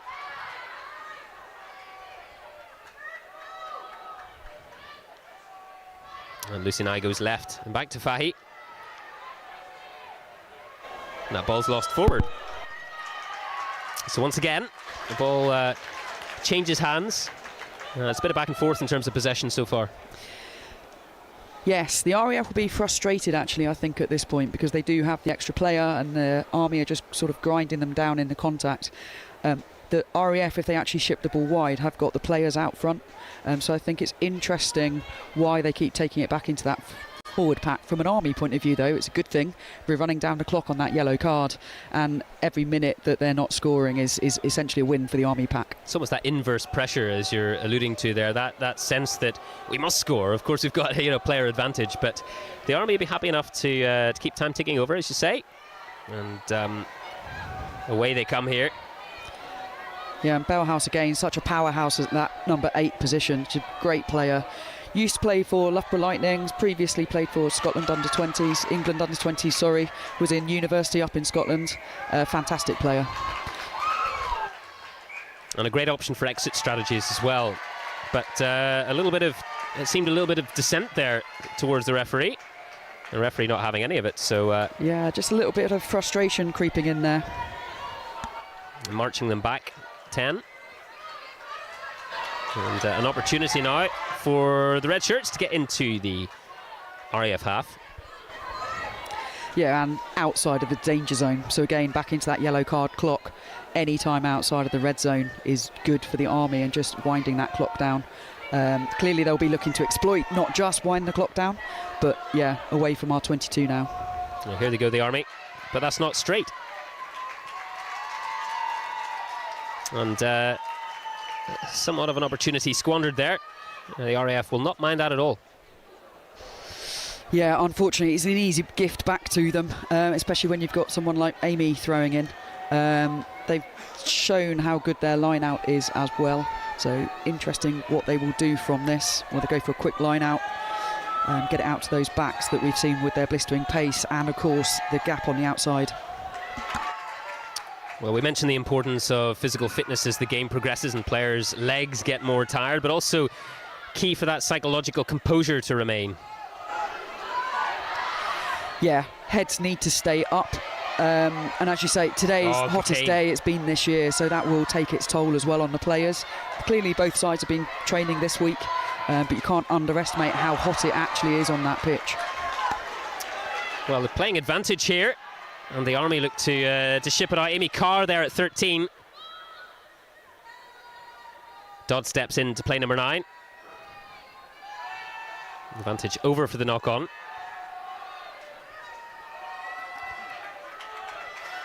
And the RAF counter-rucking, but it's a penalty for the Army. And straight off their feet there. And Dodd boots this firmly into touch and finding it in the 22. I think it's the first foray the Army's had into the RAF 22 this second half, so it's good to see them making their way up the pitch. But once again, it's the RAF discipline, unfortunately. Discipline on both sides, critical to this game. And on this occasion, a bit of chopsing off, a bit of going in over the top off their feet, and it's given the Army space and time in the 22. Gathered. And the Army heave that maul forward. And the RAF throwing bodies in there to stack up their defence. And it comes out now to Dodd. And Mullen. Oh, and wrapping around here is Gilmore. And RAF warned there in defence, being off their feet. Morgan to Willis, the player of the match last weekend against the Royal Navy at Twickenham.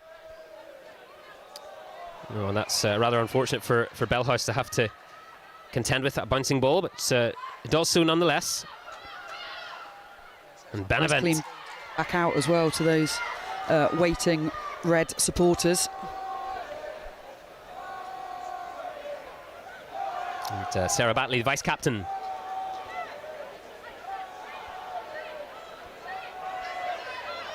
Army being told to use it here, and use it they do.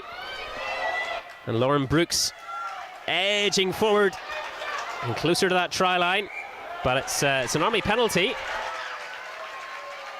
And they take it quickly through Mullen. Now what can she do here? They drive that maul forward. And the ref screaming at the RAF to release the tacklers. Now it's a penalty advantage to the Army. Wonderful opportunity for them close to the line.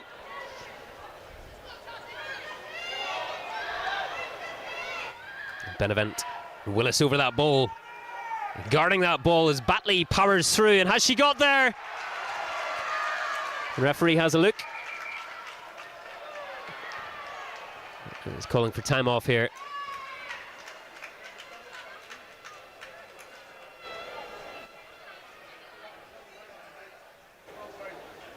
Going to go back for the penalty. That was unclear there over the try line. Yeah, and unfortunately no TMO for the Inter-Service Championship, unfortunately, but well worked there, and the Army knew they had the penalty in hand. Be interesting, the decision from here. It looks like Chelsea Greasley just receiving some attention.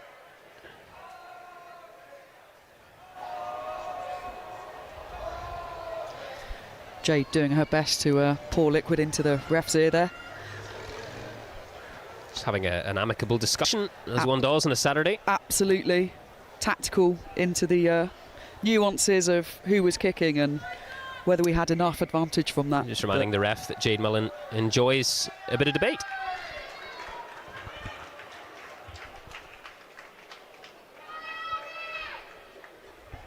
But here we go, the Army with a fantastic opportunity close to the try line, still trailing just by 2 points, 19-17 in this match, and that's clean, and they set them all up.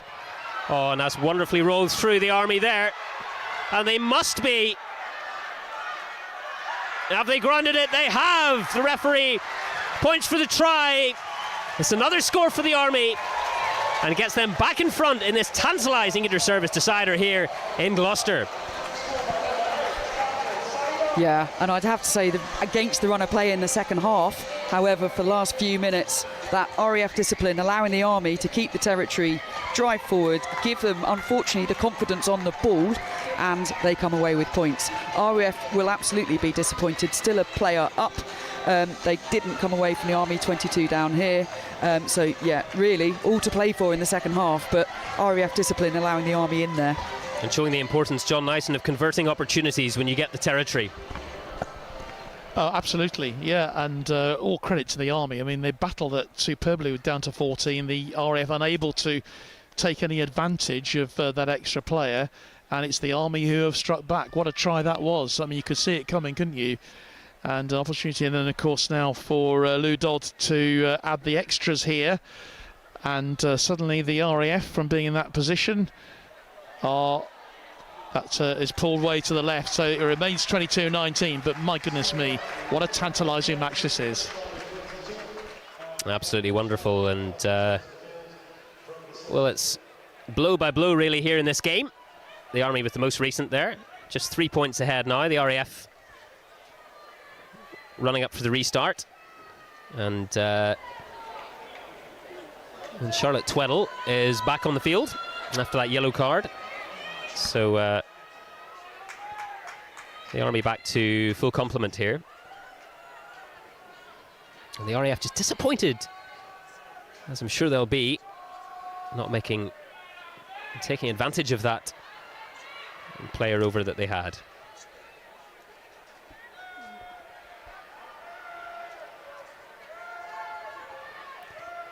And Dodd Straight down to Fahy, and out to Karis Williams-Morris. Those dancing feet. And De Filippo pushing inside. Lovely offload from De Filippo there to Williams-Morris, chipping it through. And Morgan in hot pursuit. And that's well gathered there from the Army scrum half.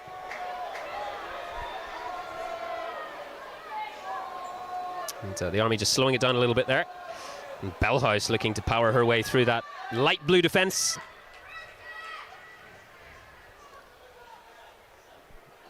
Willis.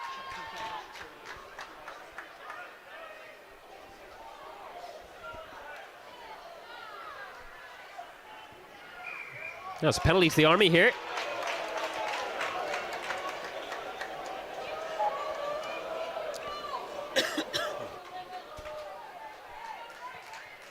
That's skewed a little once again off the boot, but the Army will be happy to get out of their 22.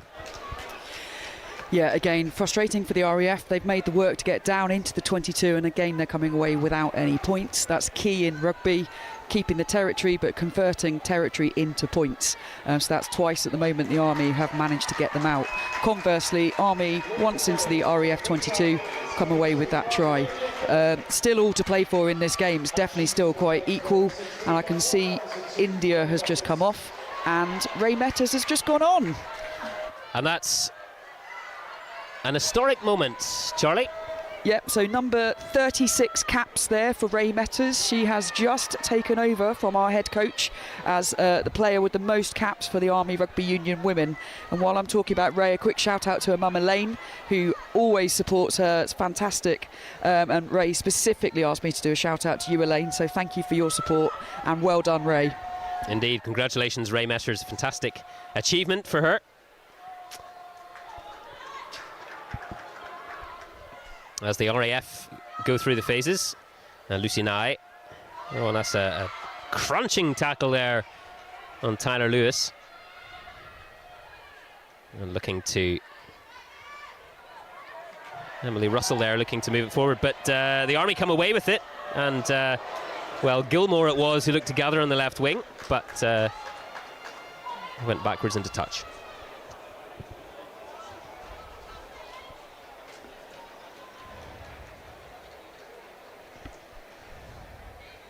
And handling in this weather as well.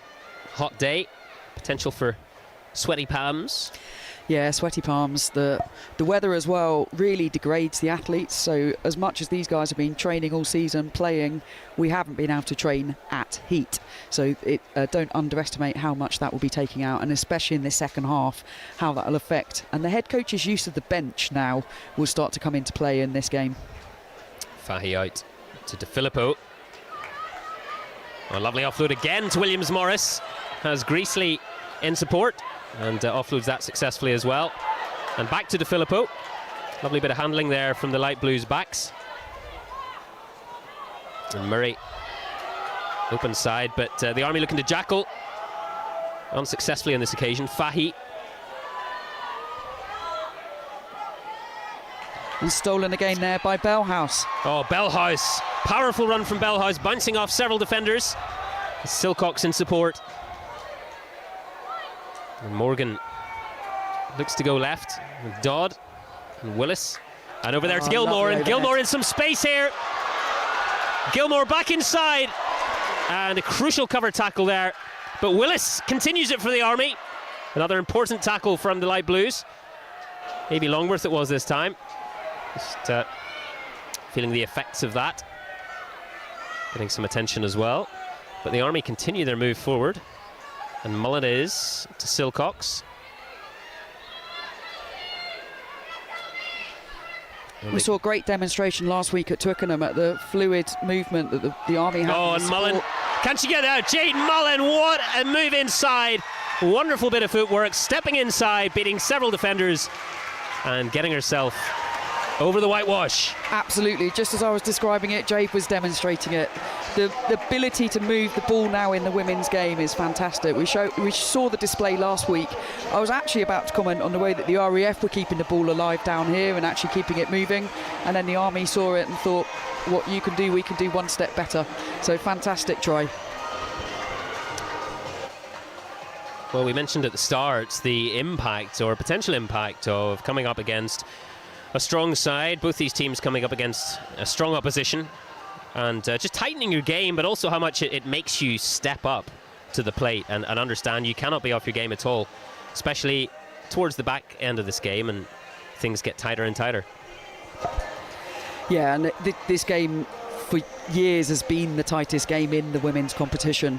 It moved to Gloucester in 2019, and unfortunately that year the RAF did win the championship, the one year that they have beaten the Army. That was another great demonstration of women's rugby, but year on year this game has then built, and to see it as the pinnacle of the competition this year is a great result. And a conversion added successfully by Lou Dodd. 29-19 the Army go ahead, and 65 minutes played in this match. It's well, what a wonderful spectacle we have in front of us here. And how will the RAF respond? Will the Army get the next score and consolidate that advantage that they've built themselves in the second half?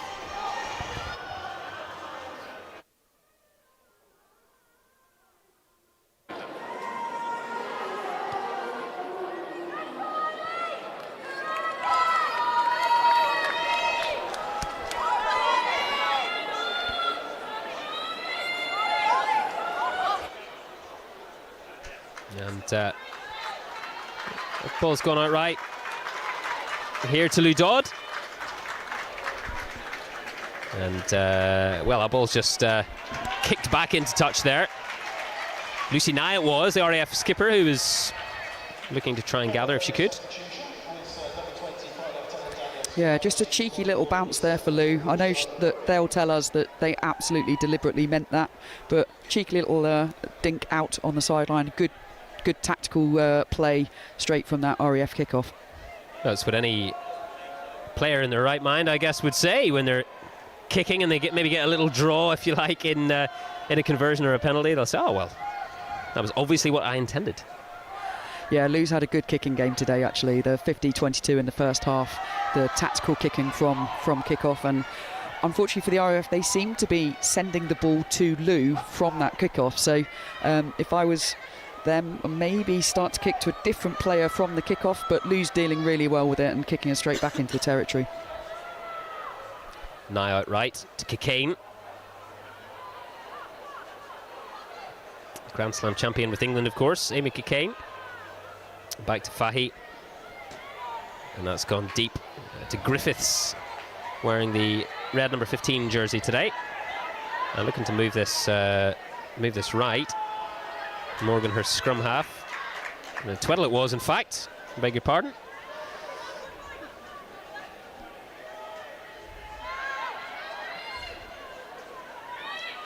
And the Army going through the phases here. And shaping out left. Oh, and that's a bit loose through the middle. And Amy Kikane in hot pursuit here. And, trying to track down Jade Mullen, using her footwork there to get out of a bit of trouble. And that ball's gone back inside. And it's a lovely offload, but Gilmore can't quite gather, and that ball's gone forward. But lovely offload there from the skipper. Yeah, definitely. As much as Amy Kikane is a world-class hooker, Jade is an absolutely excellent back, and unfortunately backs versus forwards, generally the backs come off well in space, so fantastic footwork from Jade. Jade has previously trained with Wales Rugby Union side, plays her rugby for Quins, and is an absolute class player. So many she's got so many games as the skipper of the Army side as well, so just showing her coolness under pressure there, especially when faced with a fantastic international player there. And of course Amy Kikane, a former Quins player. Jade Mullen will be no stranger to her strengths as well.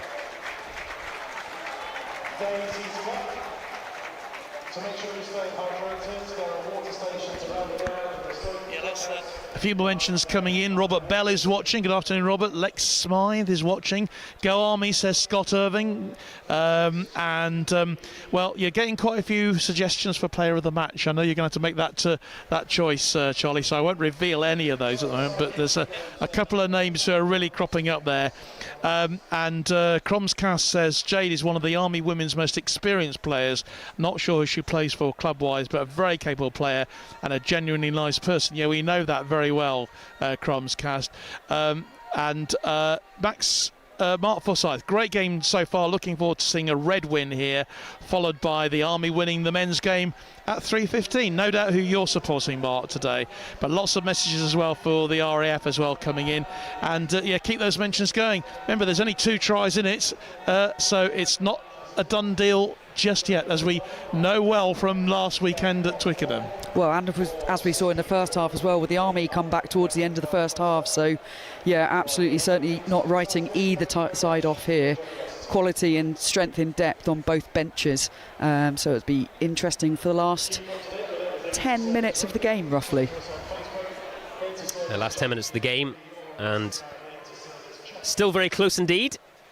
The RAF will want to score as quickly as they can and put the pressure back on the Army. The Army will want to consolidate that lead they have. They've looked very good in the last 10 minutes, close to the try line, converting some of those chances that they've had deep in opposition territory as we set up for another scrum. And Naya it is who gets it out to her half-back partner Fahy, De Filippo. Back to Fahy and Williams-Morris with those pink boots, and moving nicely through sort of half breaks through the gaps.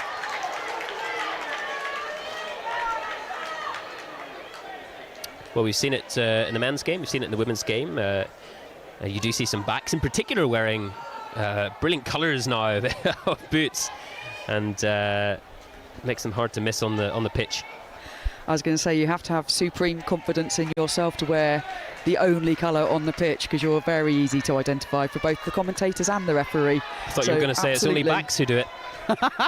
No, I've known some Army forwards that have worn weird colours, as I would say. I was a totally black boot rugby player myself. Never wanted the ref to spot me in the tight. Well, we've seen it in the men's and women's games, players with a fantastic spectrum of colours.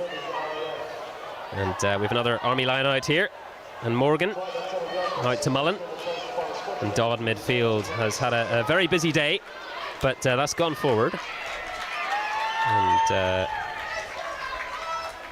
referee just having a bit of a chat.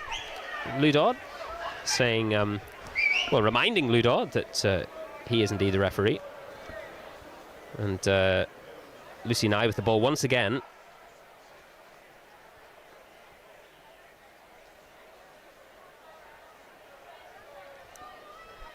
What's impressed you the most, Charlie, from one thing from both sides that stood out so far today? I think the overall standard, the tactical play from both teams, the skill level and that flowing rugby that we've seen in the second half. So the first half was a lot tighter. The second half, the teams are now starting to actually demonstrate that flowing rugby, the support play.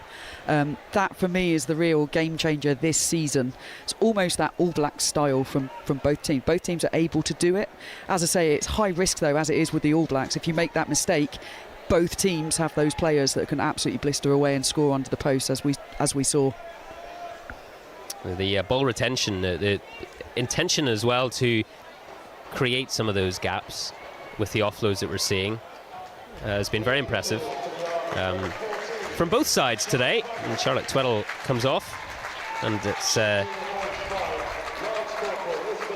Isabel Bibby it's on for the Army on that right wing, and her presence could indeed prove critically important in the final moments of this match. Yeah, another dual badge player, Izzy. She plays rugby league as well, comes from a rugby league background, and from what I hear from our head coach, is the exciting player this season that's come onto the Army squad. So, new player, first RAF game. She did get on at Twickenham. Excited to see what she can do with 10 minutes left to play. Well, it's Willis here looking to barge through, but the RAF defence up to the task on that occasion. And Morgan on as Batley, the vice-captain, not quite able to break through. And Mullen getting out of the way there. Bellhouse there with another strong carry, making ground. Very impressive today, Sally Bellhouse at number 8 for the Army. And Dodd looks to go for the kicking option, and that's a nice kick put through there. It's gaining a bit of territory. Yeah, absolutely. I wonder if she was going for the 50-22, but I'll give her the benefit of the doubt and say it's good territory earned there, 15 yards. Unfortunately, turns the ball back to the RAF, but territorially better position. And it's Natalie Lewis coming on here for the Army.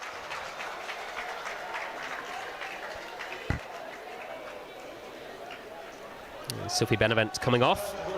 Natalie Lewis moving to tight head for the red shirts, who still lead the light blues 29-19.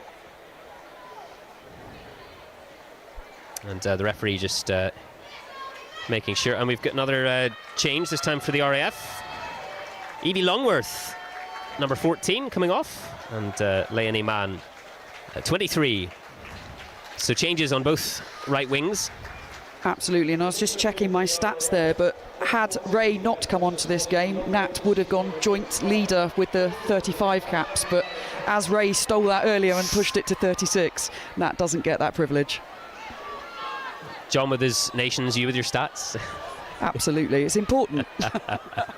And the Army here marching forward and trying to get into that RAF 22, and lovely offloads coming there. And Filippo being summoned out of the way there on the floor. That's Komatai being moved back. And Willis trying route 1, but can't quite make it through. No, I've been impressed with Willis both games. She's confident carrying the ball, making ground. Scored a try again in Twickenham, and as you say, got player of the game. A very confident ball player this season. And here we go. Again, going through the phases, the Army. And, Mullen stepping in there. And the RAF defence holding them out so far. And it's Willis again. And it's Natalie Lewis, just fresh on the field, looking to make an impact. Oh, and Mullen spots a gap. And half break there from Mullen. It's been spot on today, breaking through some of those half gaps.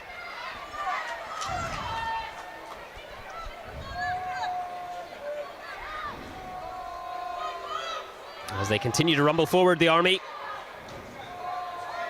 That red wave moving forward, but there's a bit of space here for Silcox, and she takes it. Heidi Silcox. It's another try for the Army at a critical moment of the match, and wonderful. Fantastic try there, straight under the post, route direct. We saw her during the national anthem with her son Louis in the lineup. Fantastic to see.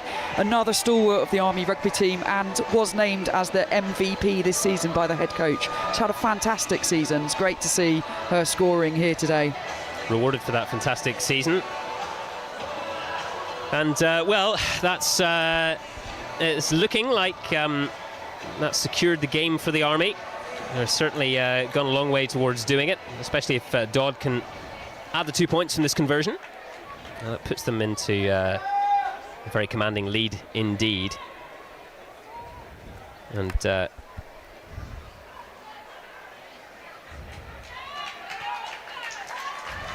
it's a good one. It's 36-19. The British Army lead here, approaching the final few moments of the match, and we've seen some fantastic performances right across the field. Charlie, who's been your player of the match today? So I'll just mention a few people first. At half-time I was worried that the second half was going to stay close, and it would be very difficult to pick out the player of the game. As the second half's gone on, I am pleased, as a Red supporter, to say it's become a bit more definitive. Just a shout out to the RAF number 7, Charlie Murray's had a great game in the loose. Amy Cockayne, as ever, as we would expect her to, but she's had a good game leading on the pitch. But I mentioned Lou Dodd earlier, her tactical kicking, her kicking for sticks as well, and her tactical play. However, this week I would like to give it to Sally Bellhouse. She's had some fantastic carries, tidying up those scrums and really driving forward. She had a 40-yard run on the right wing in the first half, and then of course that try in the second half. So yeah, this game, Sally Bellhouse. Fantastic from Sally Bellhouse, and of course a lot of that ball going forward, a lot of the ball that's been spread out to the backs and has been finding some of those gaps, has been set up from the forwards going forward, and indeed Sally Bellhouse breaking through the middle of that RAF defence today. Yeah, and I didn't mention she's had a few cheeky steals as well along the way. So yeah, Sally all round, she's a class number 8, and I wouldn't expect anything less from her, but she fully deserves it today, I believe. And the Army have been made to work hard for this lead and this performance so far. Certainly in the driving seat here as we approach the final few minutes. And well, we don't rule anything out, because as we've seen, firstly it's sport, and also last Saturday's men's match at Twickenham was an absolute delight for comebacks. So we watch with bated breath. Absolutely. I'm not sure how much injury play there is. I'd like to hope we've got a comfortable head start at the moment with 30 seconds left on the game clock. But like you say never. Just a quick thank you. It's his last game in charge of the RAF, and a quick personal thank you to John Wilding. He's been an absolute stalwart of women's rugby, both RAF and UCAF combined services, and we all wish him the very best in his retirement from our sport. Wonderful, and well, the ball's moving through the RAF hands this time, out onto the right wing. Leonie Mann, who's just come on the pitch a few moments ago. And the referee playing advantage as well, so the RAF with an opportunity. A lovely offload there.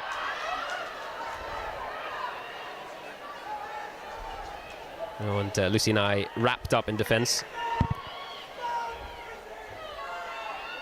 Just hearing from the referee, it was a high challenge leading to that penalty, but crossfield kick has just bounced back a little bit, not quite. Williams Morris takes it and shapes up to score the try, but referee pulls them back for the penalty. I think the RAF there slightly gutted. The ref blew his whistle, but he absolutely did before she got the space there. So I think they feel a little frustrated. High tackle there from Lou Dodd. And the RAF an opportunity here to put the ball into touch. And set up the line out. And an interesting final few moments of this match. Amy Cockayne it is. And taking the ball and setting up for the line out. Courtney Pursglove just coming on. Be interesting if she can do her hat-trick in the last, in injury time left to play. Courtney Pursglove instrumental in that win last week against the Royal Navy. And it's a short line out here. And what can the RAF do in the final moments of this match? Penalty advantage called again by the referee. And the RAF players driving towards that white line. Has moved out, and it's a crossfield kick, comes in once again. But that's safely taken and dotted down by the Army behind their line. The referee running back once again for the penalty. And, offside there by Sally Bellhouse indeed, who was offside. And the ball put out again. And the referee calling for the captain, making sure they remain where they should be in defence, the Army. And little conference with Natalie Lewis there, Amy Cockayne preparing for the line out.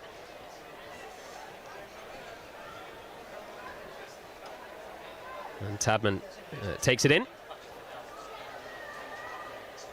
Oh, and they move ever closer, the RAF, but it's resolute defence from the Army so far.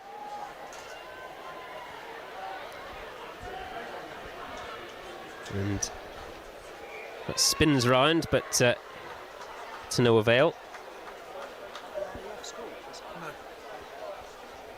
And it's a red ball in that scrum. And the Army will be delighted with that, and indeed delighted with their work today. 36 points to 19 up, and conceded a few tries and moments of being behind in the match.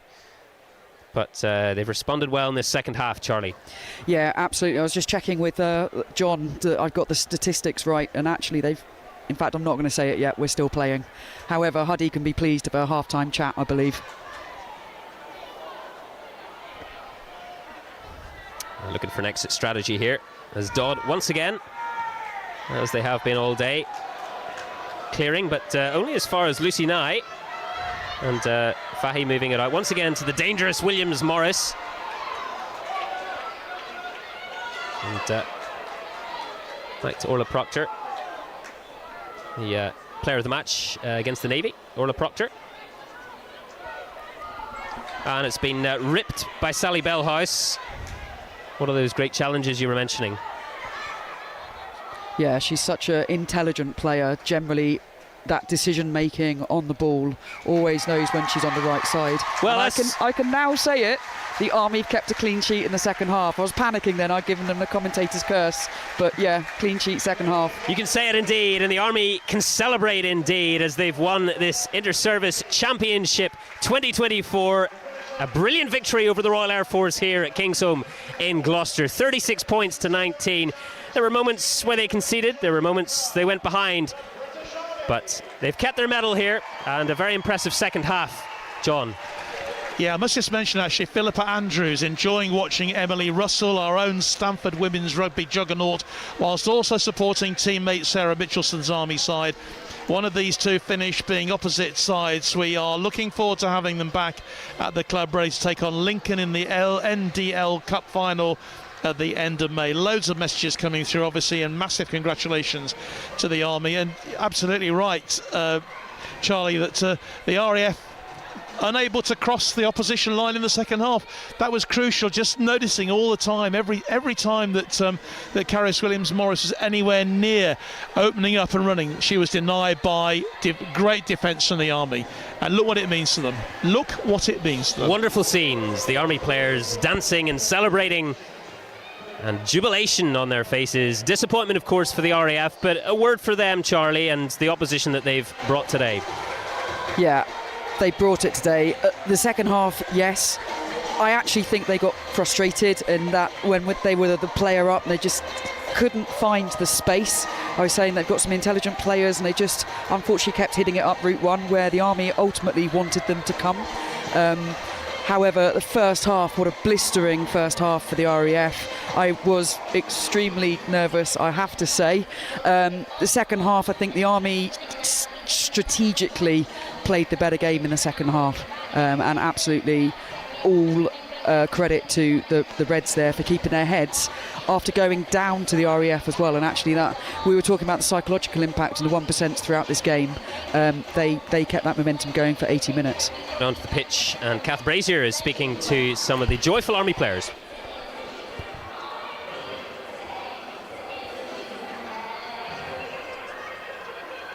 Well, I'm here with winning captain Jade Mullen and player of the match Sally Bellhouse.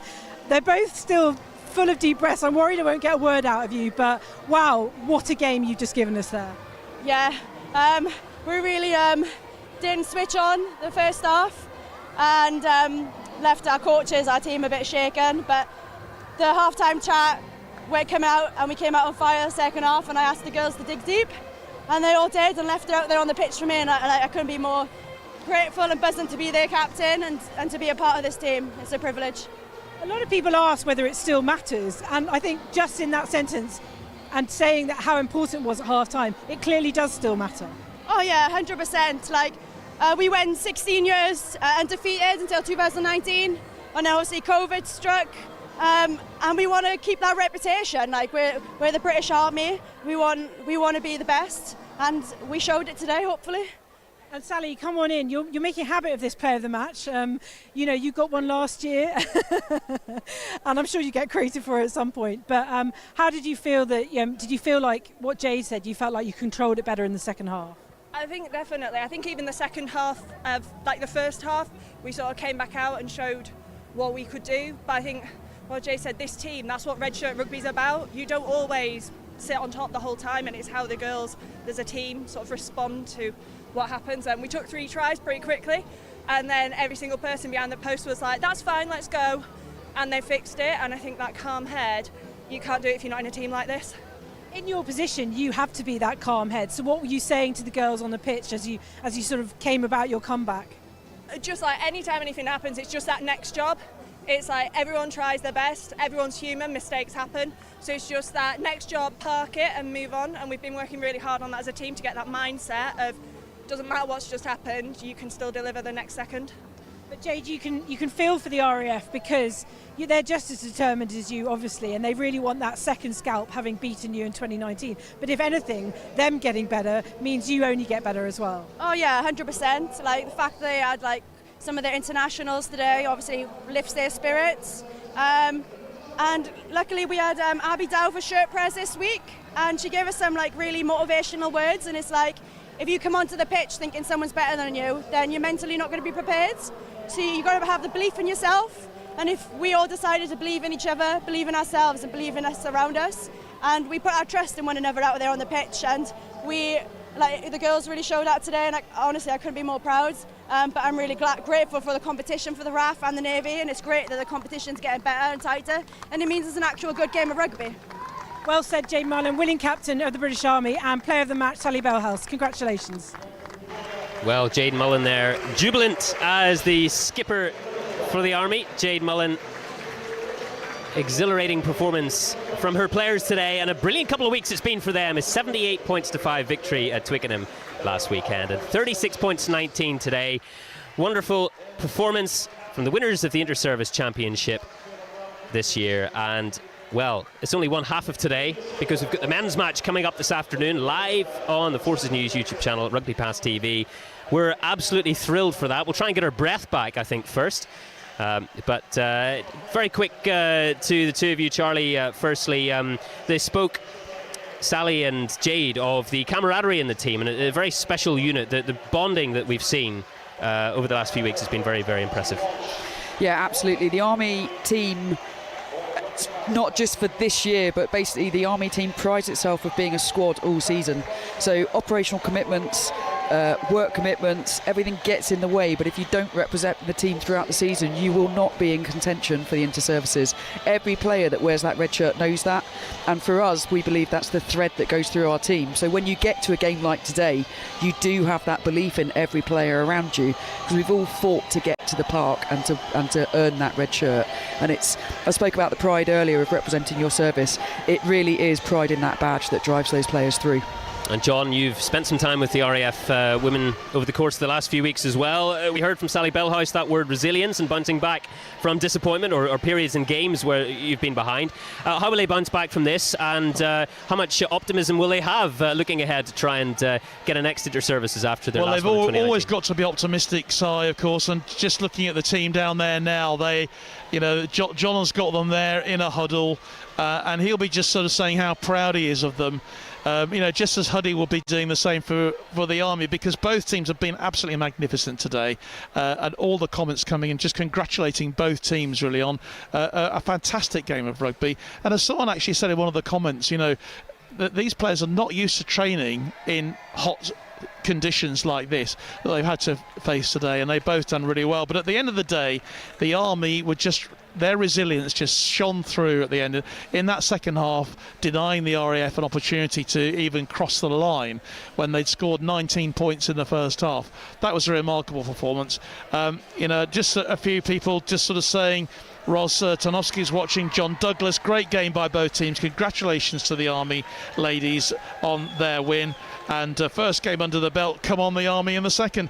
David O'Sullivan just says well done. And those are the comments that we've been getting all day from both. But as far as the RAF concerned, well, obviously John Wilding is handing over to Sian Williams now, who is an amazing coach herself. She's done it all for Welsh rugby as well.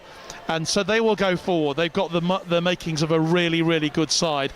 And I can only see this match getting tighter and tighter as we go through into the next couple of years. How exciting is that? Well, it's been an absolute pleasure as always to be joined by the two of you today, to Charlie and to John. Look forward to the next opportunity, and indeed all of you watching with us today. It's been great having you along. Great to have all of your comments as well as we look ahead to the men's this afternoon at 3 o'clock for that match, and we'll see you very, very soon.